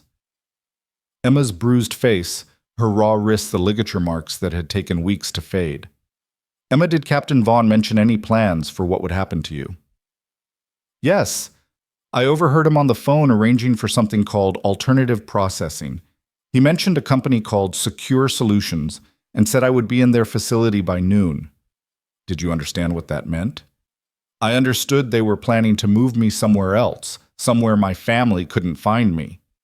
Blackstone stood for cross-examination, his smile sharp as a blade. Miss Mitchell, you're an intelligent young woman, aren't you? Honor roll debate team headed for a good college? I do well in school, yes. So you understand the importance of accuracy, of not exaggerating. I understand the importance of truth. Indeed. Now, this slap you mentioned, isn't it possible you're misremembering? Perhaps Captain Vaughn simply gestured emphatically and accidentally made contact. Emma's voice turned to steel. He pulled his hand back and struck me across the face with enough force to snap my head sideways. That's not a gesture, that's assault. But you were upset, frightened. Couldn't your perception have been altered by your emotional state? My emotional state didn't create the bruise on my face or the blood in my mouth. Blackstone changed tactics. You mentioned your father is former military. He served as a Green Beret for 20 years. And he's trained you in certain techniques. He's taught me situational awareness and basic self-defense. So you've been trained to see threats to assume danger. Martinez stood. Objection. Relevance. Goes to the witness's state of mind, Your Honor. I'll allow it, but get to your point, Counselor. Miss Mitchell, isn't it possible that your training led you to misinterpret a legitimate security interview as something more sinister? Emma leaned forward slightly. Mr. Blackstone, legitimate security personnel don't zip-tie children. They don't lock them in storage rooms, and they definitely don't arrange to transfer them to human trafficking networks. My training helped me recognize a threat. It didn't create one. Allegedly arrange. Would you like to hear the recording? The courtroom went silent. Blackstone froze. Martinez stood. Your Honor, we'd like to introduce People's Exhibit 47, an audio recording made by Miss Mitchell during her captivity. Emma pulled out her phone. She'd managed to activate the voice recorder app, despite her bound hands catching Vaughn's call about her transfer. Vaughn's voice filled the courtroom. Yes, secure solutions. The package we discussed. Teenage female attitude problem. Parents won't be an issue once she's in the system. Your usual fee is acceptable. Several jurors looked sick. One covered her mouth. Blackstone tried to recover. That recording was obtained without consent. I didn't consent to being kidnapped either, Emma shot back. Judge Coleman had to gavel for order as the gallery erupted. After Emma's testimony, the prosecution called witness after witness, FBI agents detailing the evidence found, former residents testifying about harassment, David Chen explaining the connection to human trafficking networks. Then came Officer Garrett, given immunity for his cooperation. I knew it was wrong, he admitted, unable to meet anyone's eyes. Captain Vaughn had us convinced we were protecting the community, but when I saw him hit that girl, when I heard him talking about making her disappear, I knew we'd crossed a line. What did Captain Vaughn tell you about the patrol's true purpose? Martinez asked. He said we were the last line of defense against the darkening of Sterling Heights. His word. He had lists of families he wanted gone, all minorities. He called it maintaining community standards. And the HOA board knew about this. They directed it. Margaret Hutchinson personally identified target families. She'd send Vaughn addresses with notes like problem residents or property value threats. The revelation sent another wave through the courtroom. Several HOA board members out on bail and attending the trial shifted uncomfortably in their seats. Blackstone's cross-examination of Garrett was brutal but ultimately futile. The young man had receipts, emails, recorded conversations, even videos of Vaughn instructing the patrol on how to encourage certain families to leave. Michael testified next, his military bearing and calm demeanor a stark contrast to Vaughn's increasing agitation. Mr. Mitchell, Martinez began. Can you walk us through how you found your daughter? Michael described the investigation. The reconnaissance, the extraction, all in clinical professional terms that somehow made it more damning. You could have killed both men, Blackstone pointed out during cross-examination. You had the training, the opportunity. Why didn't you both? Because I'm not them, Michael replied simply. I used the minimum force necessary to secure my daughter's safety. That's what professionals do. Amateurs like Vaughn resort to violence because they lack the skills for anything else. Vaughn's face went purple, and his lawyer had to physically restrain him from standing. The prosecution's final witness was unexpected Margaret Hutchinson herself trying to save her own skin by turning state's evidence. It was Vaughn's idea, she claimed from the witness stand, her perfectly coiffed hair at odds with her orange jumpsuit. He convinced us that we needed proactive security. We never authorized kidnapping. But you did authorize surveillance of minority families, Martinez pressed. We authorized Observation of potential problem elements. Problem elements like 16-year-old Emma Mitchell. Hutchinson's composure cracked. That family never fit in. The father with his military background always watching everyone. The mother working all hours instead of participating in community events. And the girl always walking around with those earbuds, ignoring everyone acting superior. So you had Captain Vaughn stalk her. We had him monitor potential security threats. A 16-year-old girl was a security threat. She was symbolic of everything wrong with the changing demographics. Her lawyer frantically objected, but the damage was done. Hutchinson had just admitted to the racial motivation behind everything. The defense's case was weak by comparison. Vaughn testified on his own behalf against his lawyer's advice, and it was a disaster. I was protecting my community, he insisted, his voice rising with each denial. These people, they don't understand what we've built. They come in with their different languages, their different foods, their different values, and they destroy everything that makes America great. So you kidnapped a child, Martinez asked during cross-examination. I detained a security threat. You hit her. I maintained order. You were selling her to human traffickers. I was transferring a problem to professionals who could handle it. The gallery gasped at the admission. Even Blackstone put his head in his hands. No further questions, Martinez said, satisfaction evident in her voice. Closing arguments were brief. The evidence was overwhelming, the testimony damning. Blackstone tried to paint Vaughn as a misguided patriot who'd gone too far, but even he seemed to know it was hopeless. The jury deliberated for less than 2 hours. On the count of kidnapping in the first degree, we find the defendant guilty. On the count of false imprisonment, we find the defendant guilty. On the count of conspiracy to commit human trafficking, we find the defendant guilty. Vaughn collapsed in his chair as the verdicts were read. Guilty on all counts, facing 25 to life. Emma felt no satisfaction, only a hollow relief. It was over. Part of it anyway. Outside the courthouse, the media descended like locusts. Emma stood between her parents, facing the cameras with hard-won composure. Miss Mitchell, how do you feel about the verdict? I feel like justice was served, but this isn't just about one man. This is about a system that enabled him, funded him, and protected him until he went too far to ignore. What's next for you? The civil trials. Every member of that HOA board, every resident who participated in the stalking and harassment, they're all going to face consequences. Aren't you afraid of retaliation? Emma looked directly into the camera.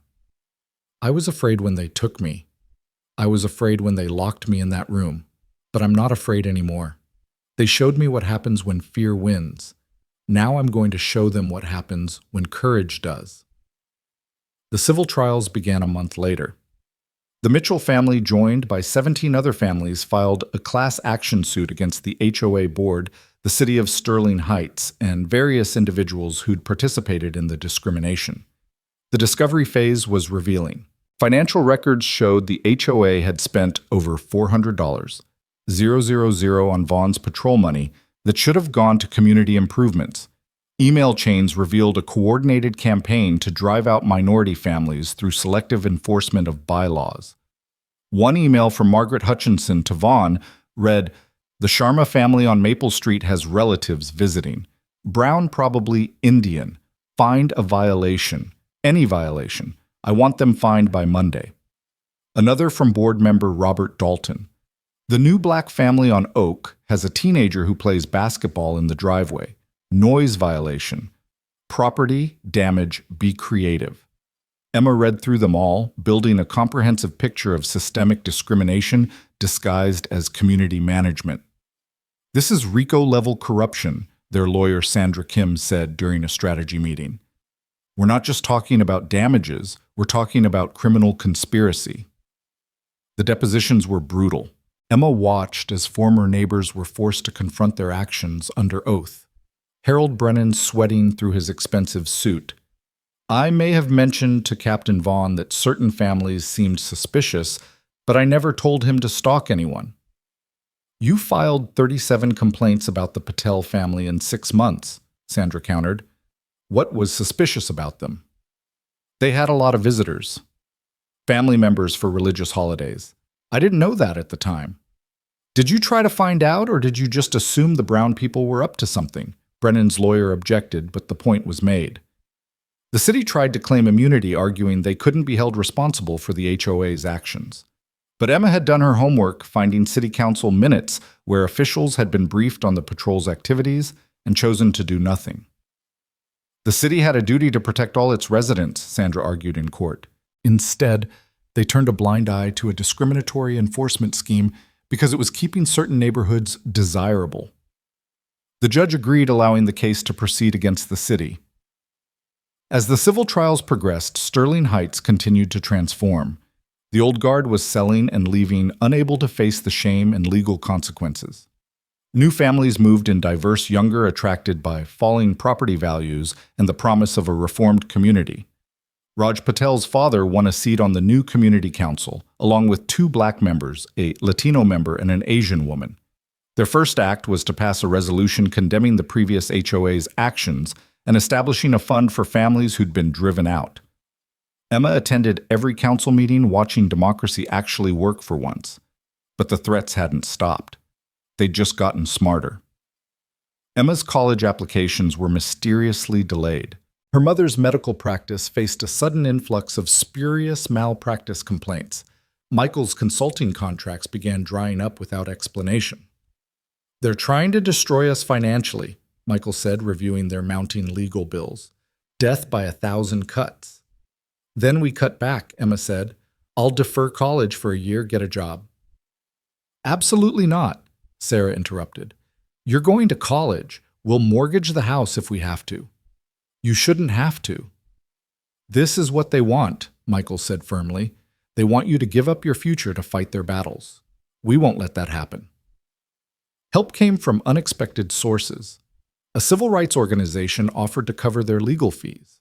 A tech billionaire who'd faced his own HOA battles sent a substantial donation. The families who'd been driven out started a GoFundMe that raised 6 figures in a week. "You're not alone in this," Mrs. Washington told Emma at a support gathering.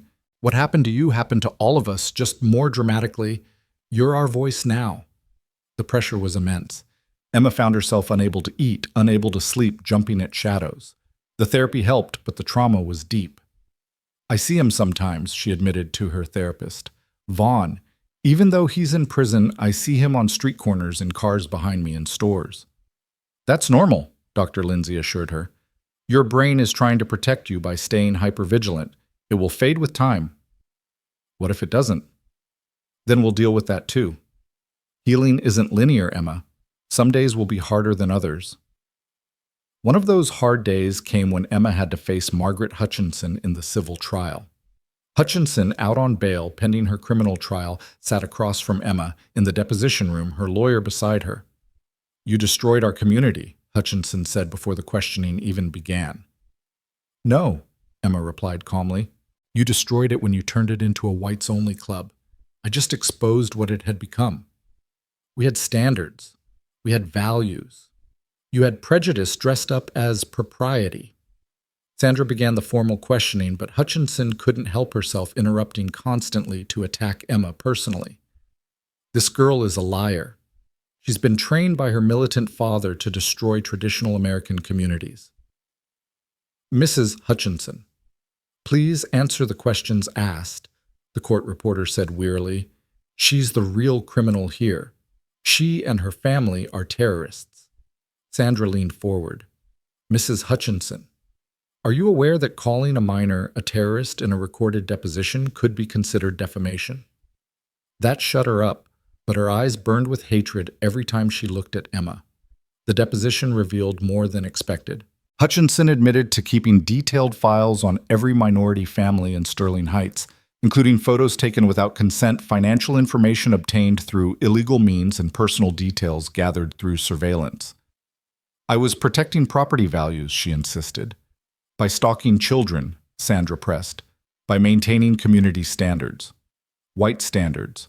American standards. And what made the Mitchell family un-American?" Hutchinson's mask finally slipped completely. "Look at them. The father skulking around with his military training, probably PTSD, definitely dangerous. The mother never home, probably having affairs. And she pointed at Emma, walking around like she owns the place, mixing with the other minorities, encouraging integration. Integration is bad, Sandra asked mildly. It's destruction. It's the end of everything we've built. The court reporter was typing furiously. Every word was another nail in Hutchinson's legal coffin. After 6 hours of deposition, Hutchinson was led away by her lawyer, who looked like he needed a drink. Or 10. She just handed us the case, Sandra told Emma afterward. That transcript is going to be devastating at trial.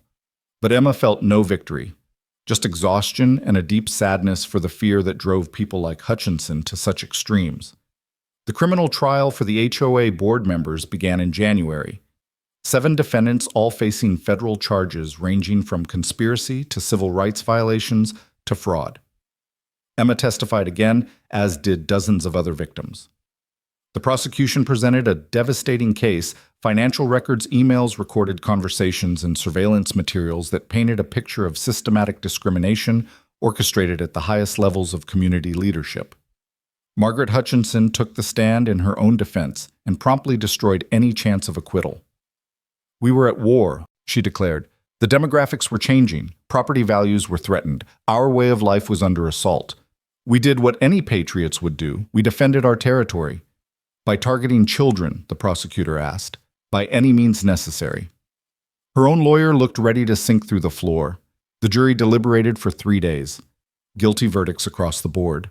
Margaret Hutchinson, 15 years. Robert Dalton, 12 years. The other sentences ranging from 5 to 10 years. As they were led away in shackles, Hutchinson screamed at Emma, "You haven't won. There are Sterling Heights everywhere. You can't stop all of us." Emma stood calmly, meeting her gaze. No, but we can start here. The civil trial concluded 2 months later. The jury awarded the plaintiffs $4.7 million in damages, with the Mitchell family receiving $800,000 for their ordeal. The city was forced to pay an additional $2 million and implement oversight measures for all HOAs within its jurisdiction. But more importantly, legal precedent had been set. HOAs across the country suddenly faced scrutiny for discriminatory practices. The Sterling Heights standard became shorthand for illegal discrimination disguised as community management. Emma used part of her settlement to establish a foundation supporting victims of HOA discrimination. The first grant went to the Washingtons, helping them buy a house in a genuinely welcoming community. "You've given us justice," Mr. Washington said, tears in his eyes. "After all these years, someone finally said what happened to us was wrong." College acceptance letters started arriving in March. Harvard, Yale, Princeton, Emma's story had made her a symbol, and every university wanted her. She chose Northwestern, close enough to home to stay involved in the ongoing reforms, far enough to have some independence. "I'm proud of you," Michael said as they toured the campus. "Not for surviving, not for fighting back, but for choosing to build something better from the ashes." "I learned from the best," Emma replied. "You taught me that strength isn't about being able to hurt people. It's about being able to protect them." "When did you get so wise?" "Sometime between being zip-tied in a storage room and testifying in federal court." They laughed, but it was tinged with sadness for the innocents lost. Sterling Heights, now officially renamed Meadowbrook Commons, held its first diversity festival that spring. Emma was invited to speak, but declined. She'd said everything that needed saying. Instead, she watched from the crowd as Raj's father welcomed everyone as the Sharma family performed traditional dances, as the new black pastor led an interfaith prayer for healing. Harold Brennan and his remaining supporters held a counter-protest at the park's edge, but they were outnumbered 50-1. Their time was over. "You did this," Sarah said, standing beside her daughter. "You changed everything." "No," Emma corrected. "Vaughn did this when he took me. He showed everyone what Sterling Heights really was. I just survived long enough to tell the story." As the festival continued, Emma walked through the neighborhood that had been her battleground. The perfect lawns were still there, but now they hosted diverse families. The pristine sidewalks still gleamed, but now they carried all kinds of feet to all kinds of destinations. It wasn't perfect. Racism doesn't die with a verdict, and fear doesn't vanish with a settlement. But it was better, and getting better every day. Emma passed the spot where she'd been taken, now marked with a small plaque, in memory of those driven from their homes by hate and in honor of those who fought to make this community whole. She touched it briefly, then continued walking, earbuds and music playing, a teenage girl going about her day in a neighborhood that was finally truly safe. 1 year later, Emma Mitchell stood in the Northwestern University Law Library, surrounded by case files that would have seemed like fiction just 18 months ago. The girl who'd been zip-tied in a storage room had become a freshman pre-law student with a mission. Her phone buzzed a text from her father, Channel 7 at 6, "You'll want to see this." She found a quiet corner with a TV and tuned in just as the breaking news banner appeared. Former HOA President Margaret Hutchinson found dead in federal prison. The anchor's voice was professionally neutral. Hutchinson, who was serving 15 years for her role in the Sterling Heights kidnapping and discrimination conspiracy, was found unresponsive in her cell this morning. Officials are calling it an apparent suicide. Emma felt nothing. No satisfaction, no sorrow, just a hollow acknowledgement that another chapter had closed. Her phone rang immediately. David Chen. "I wanted you to hear it from me first," he said. She left a note, 20 pages of rambling about how she was a patriot betrayed by a corrupt system. No remorse, no acknowledgement of what she did. "I'm not surprised," Emma replied. "People like her never see themselves as villains." "How are you doing with the news?" "I'm fine." She made her choices. But after hanging up, Emma sat quietly for a long moment. Hutchinson's death meant no appeals, no retrials, no chance for her to rally her supporters from prison. It was really over. That evening, she called her parents from her dorm room. The house in Meadowbrook Commons had been peaceful lately. The threats had stopped after the criminal convictions, and the neighborhood had continued its transformation. "Did you see?" Sarah asked immediately. "Yeah, Dad texted me." "Are you okay?" "I think so. It feels anticlimactic, like she escaped real accountability by choosing her own ending." Michael's voice came through on speaker. "She didn't escape anything. She died in a federal prison cell knowing her legacy was destroyed. That's accountability." "I suppose." "How are classes?" Sarah asked, changing the subject. "Good. My criminal justice professor actually used our case as an example last week. Weird seeing yourself in a textbook." "You're making a difference, Emma, even from up there." After the call, Emma returned to her studies. She was researching similar cases across the country, building a database of HOA discrimination that would become her senior thesis. Maybe law review. Maybe something more. Her roommate Jessica looked up from her own books. "You okay? You seem distracted." "One of the people who kidnapped me died today." Jessica, who'd been fascinated and horrified by Emma's story, in equal measure, set down her highlighter. "How do you feel about that?" "Like I should feel something more than I do." "Maybe that's healthy, not letting them take up emotional space anymore." Emma nodded, but that night she dreamed of storage rooms and zip ties for the first time in months. The next morning brought unexpected news. Officer Garrett had reached out through her lawyer.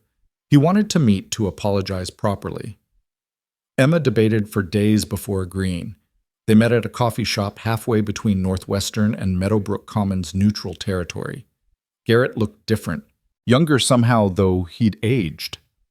The false authority had been stripped away, leaving just a 26-year-old who'd made terrible choices.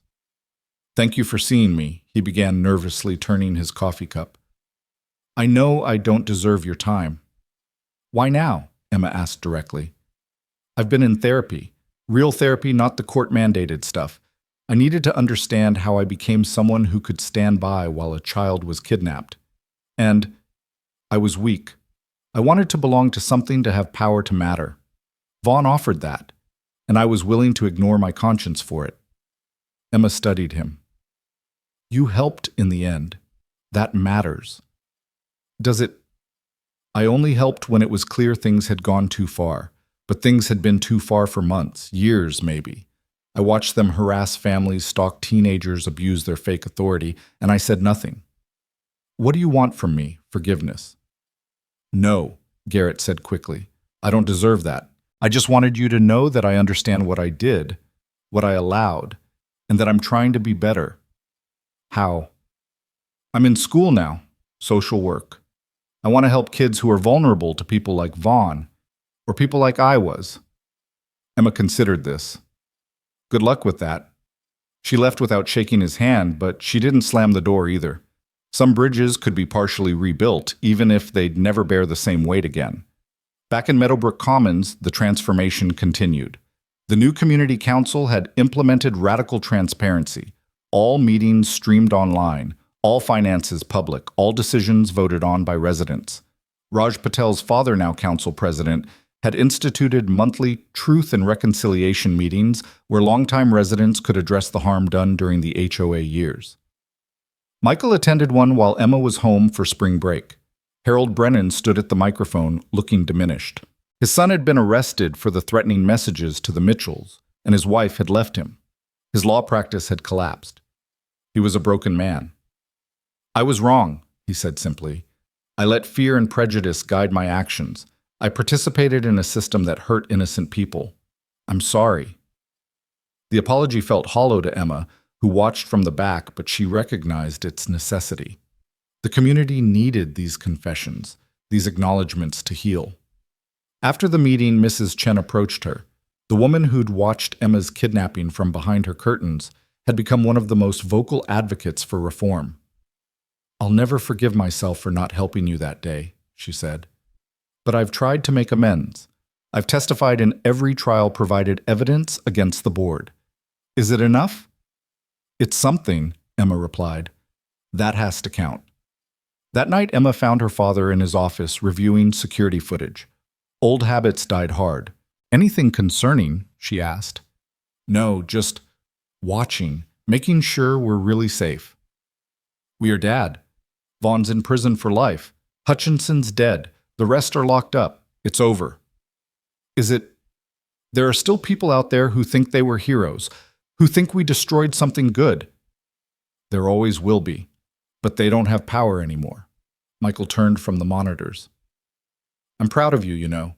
Not just for surviving, but for thriving, for turning trauma into purpose. I had good teachers. You had good instincts. I just refined them." They sat in comfortable silence, father and daughter, who'd been through war together, and emerged stronger. The summer brought the first anniversary of the trials. Media outlets wanted retrospectives, interviews, updates on the girl who brought down Sterling Heights. Emma declined them all, except one, a documentary that would focus not on her, but on all the families affected by the HOA's discrimination. The filmmaker, an Iranian-American woman named Layla, who'd faced her own HOA battles, spent weeks in Meadowbrook Commons, interviewing residents past and present. Emma watched her interview the Washingtons who'd moved back after the settlement, reclaiming the home they'd been forced to abandon. "They made us feel like criminals for existing," Mrs. Washington said on camera. "Every day was a battle just to live in our own house." The Patels shared their surveillance files, hundreds of photos, thousands of notes, and obsessive documentation of their every move. "They knew our routines better than we did," Raj's mother said. "When we shopped, when we prayed, when our children played, it was psychological warfare." When it came time for Emma's interview, she chose to film it in the park where Vaughn had conducted his patrols. "People ask if I've forgiven them," she said, looking directly at the camera. "But forgiveness implies they've acknowledged what they did was wrong. Most haven't. They still think they were protecting something precious. They can't see that what they were protecting was just their own prejudice." "Do you regret anything?" Layla asked. "I regret that it took something this dramatic to expose what was happening. How many families suffered in silence before someone finally fought back?" "What would you say to other communities dealing with similar situations? Document everything. Speak up. Find allies. And remember that these people only have the power you allow them to have. The moment you stop being afraid, they lose." The documentary, titled The Perfect Lawn, premiered at Sundance and won 3 awards. Emma attended the screening, sitting between her parents as strangers watched their trauma transformed into art. During the quanda, someone asked, "What happened to Derek Vaughn?" Emma had kept tabs on him. He'd been transferred to maximum security after attacking a black inmate. He joined a white supremacist gang for protection. He sent letters to supporters claiming he was a political prisoner. He's where he belongs, Emma answered simply. But that night, she couldn't sleep. The question had triggered something, a need to confront the man who'd haunted her dreams for 2 years. She filed the paperwork the next week. She would visit Derek Vaughn in federal prison. Her parents were against it. Her therapist was cautious. But Emma needed closure that only came from facing your demons. The prison was a fortress of concrete and razor wire 2 hours from Chicago. Emma went through multiple security checkpoints, each one stripping away another layer of the outside world until only the raw reality of incarceration remained. Vaughn sat behind reinforced glass, shackled and diminished.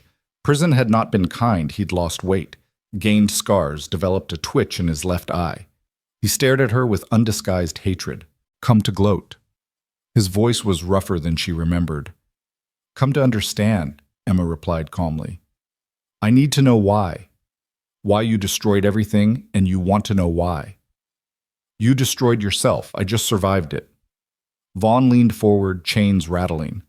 I was protecting civilization, Western civilization, Christian civilization, everything that made America great. From a 16-year-old girl. From what you represent. The mongrelization of our communities, the death of white America. Emma felt no anger, only pity. You're so afraid. Even now, locked in a cage, you're terrified of people who look different from you. I'm not afraid. I'm aware. There's a war coming.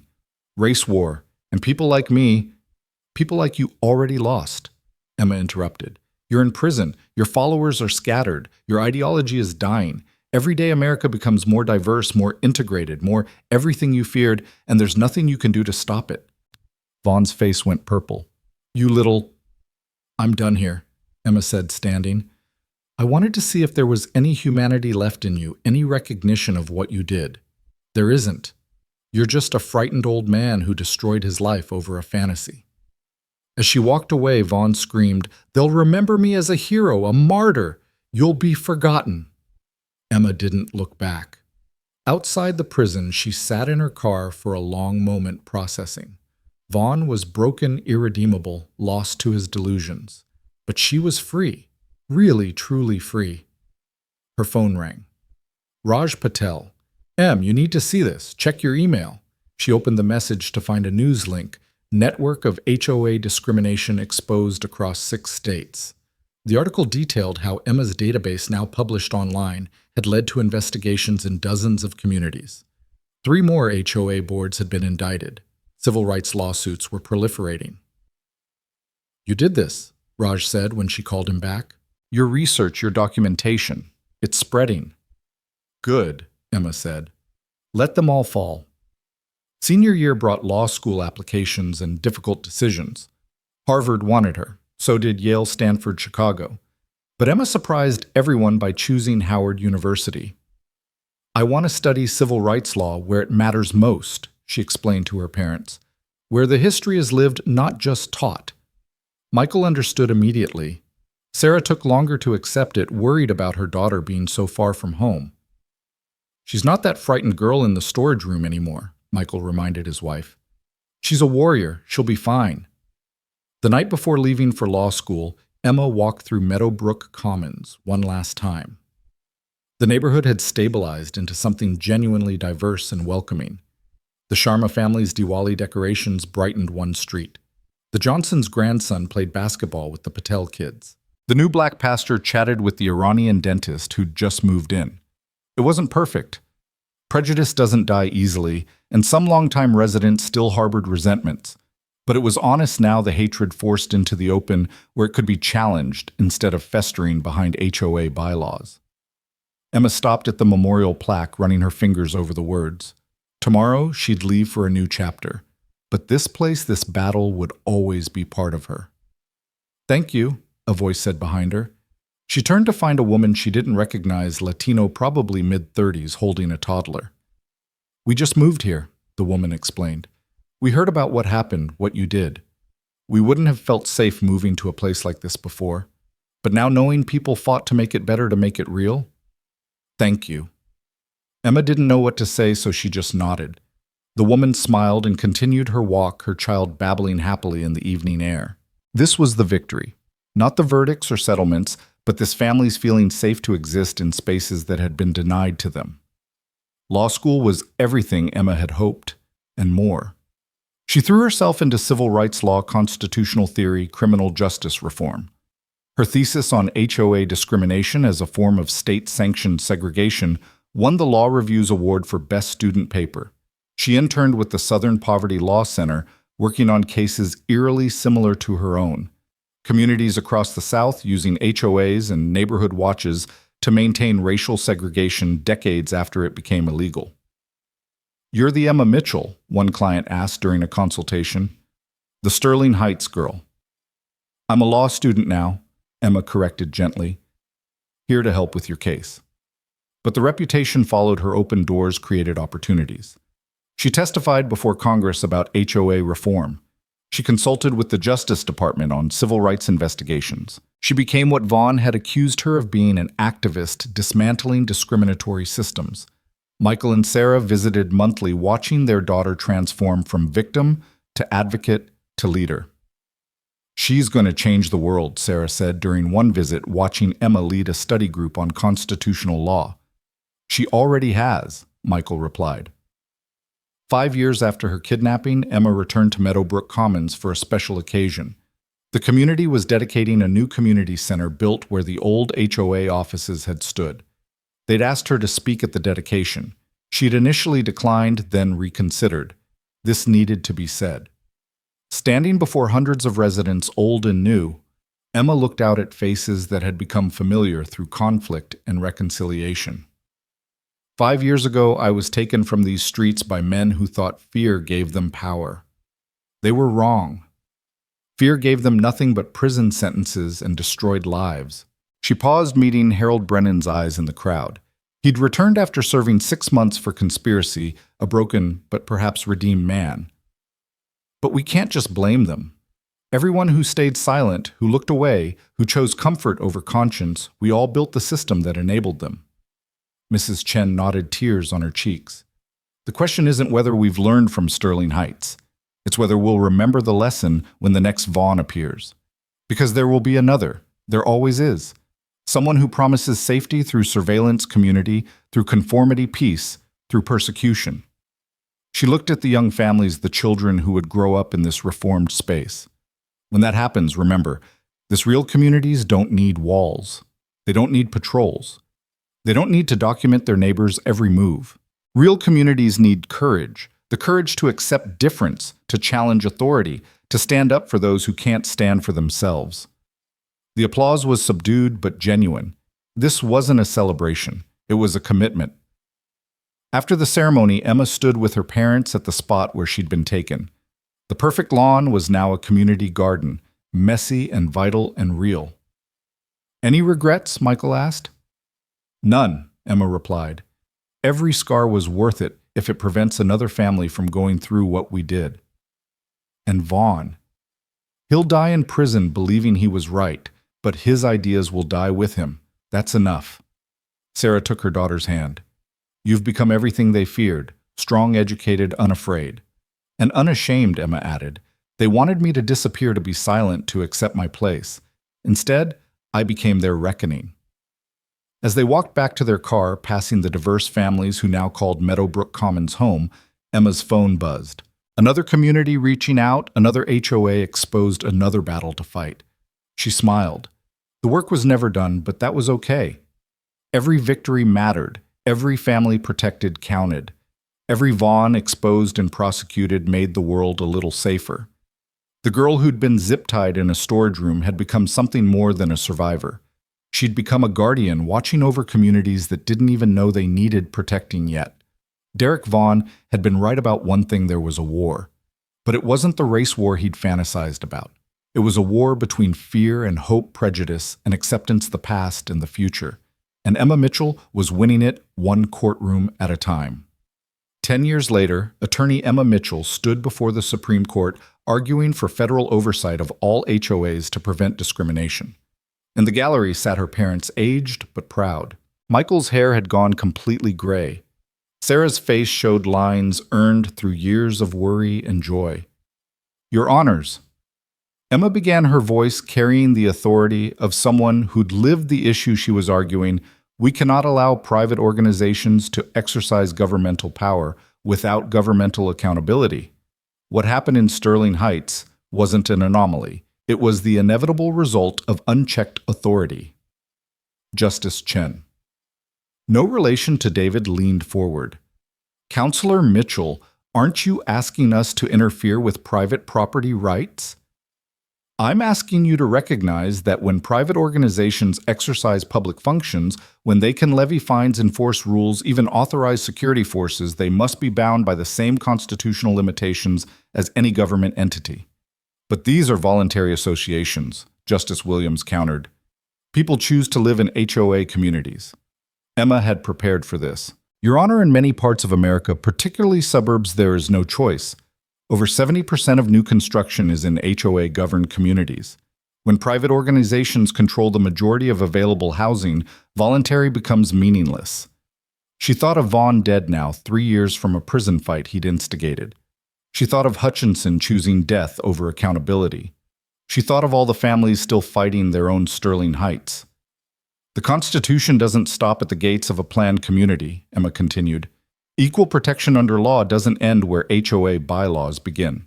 If we allow private organizations to segregate, discriminate, and persecute under the guise of property values, we might as well admit that the Fair Housing Act was just a suggestion. The justices peppered her with questions for an hour. Emma answered them all, drawing on 10 years of research, litigation, and lived experience.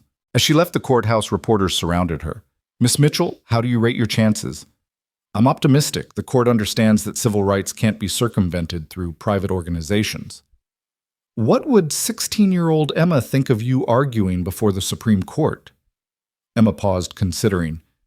She'd probably wonder why it took so long, but she'd be glad the fight continued. That evening, she had dinner with her parents in D.C. They ate at a small Ethiopian restaurant, the kind of place that would have triggered a dozen violations in old Sterling Heights. Win or lose, Michael said, raising his beer. You've already changed everything. Vaughn thought he was creating a fortress. Instead, he created you. He didn't create me, Emma corrected. He revealed me. The fighter was always there. It just needed a reason to emerge. And now we wait. And regardless of what the court decides, we keep fighting. There are still thousands of communities where people are being surveilled, harassed, driven out. The work isn't done. It never is, Sarah said. But you've given people hope, and tools, and courage. Emma's phone buzzed.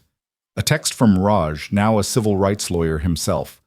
Watching the news, you killed it, Sterling Heights strong. She smiled. That had become their motto, the survivors of Vaughn's reign. Not Sterling Heights perfect, but Sterling Heights strong. 6 months later, the decision came down 6, 3 in favor. HOAs exercising governmental functions were subject to constitutional limitations. The Mitchell Standard, they called it. Emma was in her office when the news broke, surrounded by the young lawyers she now mentored. They cheered, cried, embraced. A decade of work vindicated in a single ruling. But Emma's mind went to a 16-year-old girl zip-tied in a storage room, terrified but observant. That girl couldn't have imagined this moment, couldn't have known that her trauma would become transformation, her fear would become fuel, her kidnapping would lead to liberation for thousands. She called her father. You saw, she asked. I saw. Your mother's crying, happy tears but tears. It's really over now, isn't it? The Sterling Heights chapter is, but you know there's always another fight. Yeah, Emma said, looking at the stack of new cases on her desk. Good thing I learned from the best fighter I know. You surpassed the teacher long ago, Emma Bear. The childhood nickname made her smile. Some things survived even the worst trauma. That weekend, she returned to Meadowbrook Commons for the 10th anniversary of her kidnapping. It was a strange thing to commemorate, but the community insisted. They needed to remember. The memorial service was held in the community center. Hundreds attended, residents, old and new families who'd fled and returned children who'd only heard the stories. Emma spoke last standing where the HOA board used to hold their meetings of exclusion and hate. 10 years ago, men with fake badges and real prejudice tried to make me disappear. They failed, not because I was especially brave or strong, but because their system was built on fear, and fear is ultimately weak. She looked out at the faces, every color, every age, every background that Vaughn had tried to exclude. They wanted a perfect community. They got a real one instead. They wanted control. They got accountability instead. They wanted me silent. They got a Supreme Court decision instead. Light laughter rippled through the crowd. But the work continues. Every day in communities across America, someone is being told they don't belong. Someone is being watched, documented, harassed for the crime of existing while different. We can't save them all. But we can make it harder for the next Vaughn, the next Hutchinson, the next HOA board drunk on power. She held up a photo herself at 16, the school picture taken just weeks before her kidnapping, innocent, unaware of what was coming. This girl didn't know she was about to become a symbol. She just wanted to walk to school in peace. That's all any of us want, to exist in peace in our own homes, in our own communities. That's not too much to ask, and it's not too much to demand. The standing ovation lasted 5 minutes. Later, walking through the neighborhood with her parents, Emma stopped at the spot where it all began. The corner of Sycamore and Elm looked unremarkable now, just another suburban intersection. "Do you ever wish it hadn't happened?" Sarah asked quietly. Emma considered the question. The trauma, the pain, the years of recovery, would she erase them if she could? No, she said, finally. "I wish it hadn't needed to happen. I wish the Washingtons and Patels and all the others had never suffered. But if my kidnapping was the catalyst that ended their suffering and prevented future suffering, then it was worth it." Michael put his arm around his daughter. "You've become everything I hoped you'd be. Not a warrior that was my path, but a protector, a guardian, something better." As the sun set over Meadowbrook Commons, 3 generations of fighters stood together: Michael, who'd fought with weapons; Emma, who fought with words; and someday perhaps Emma's children, who would fight with whatever tools their generation needed.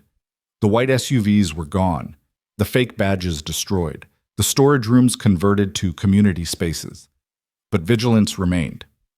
Because somewhere in another perfect suburb, another Vaughn was probably watching, documenting, preparing to protect his community from the threat of difference.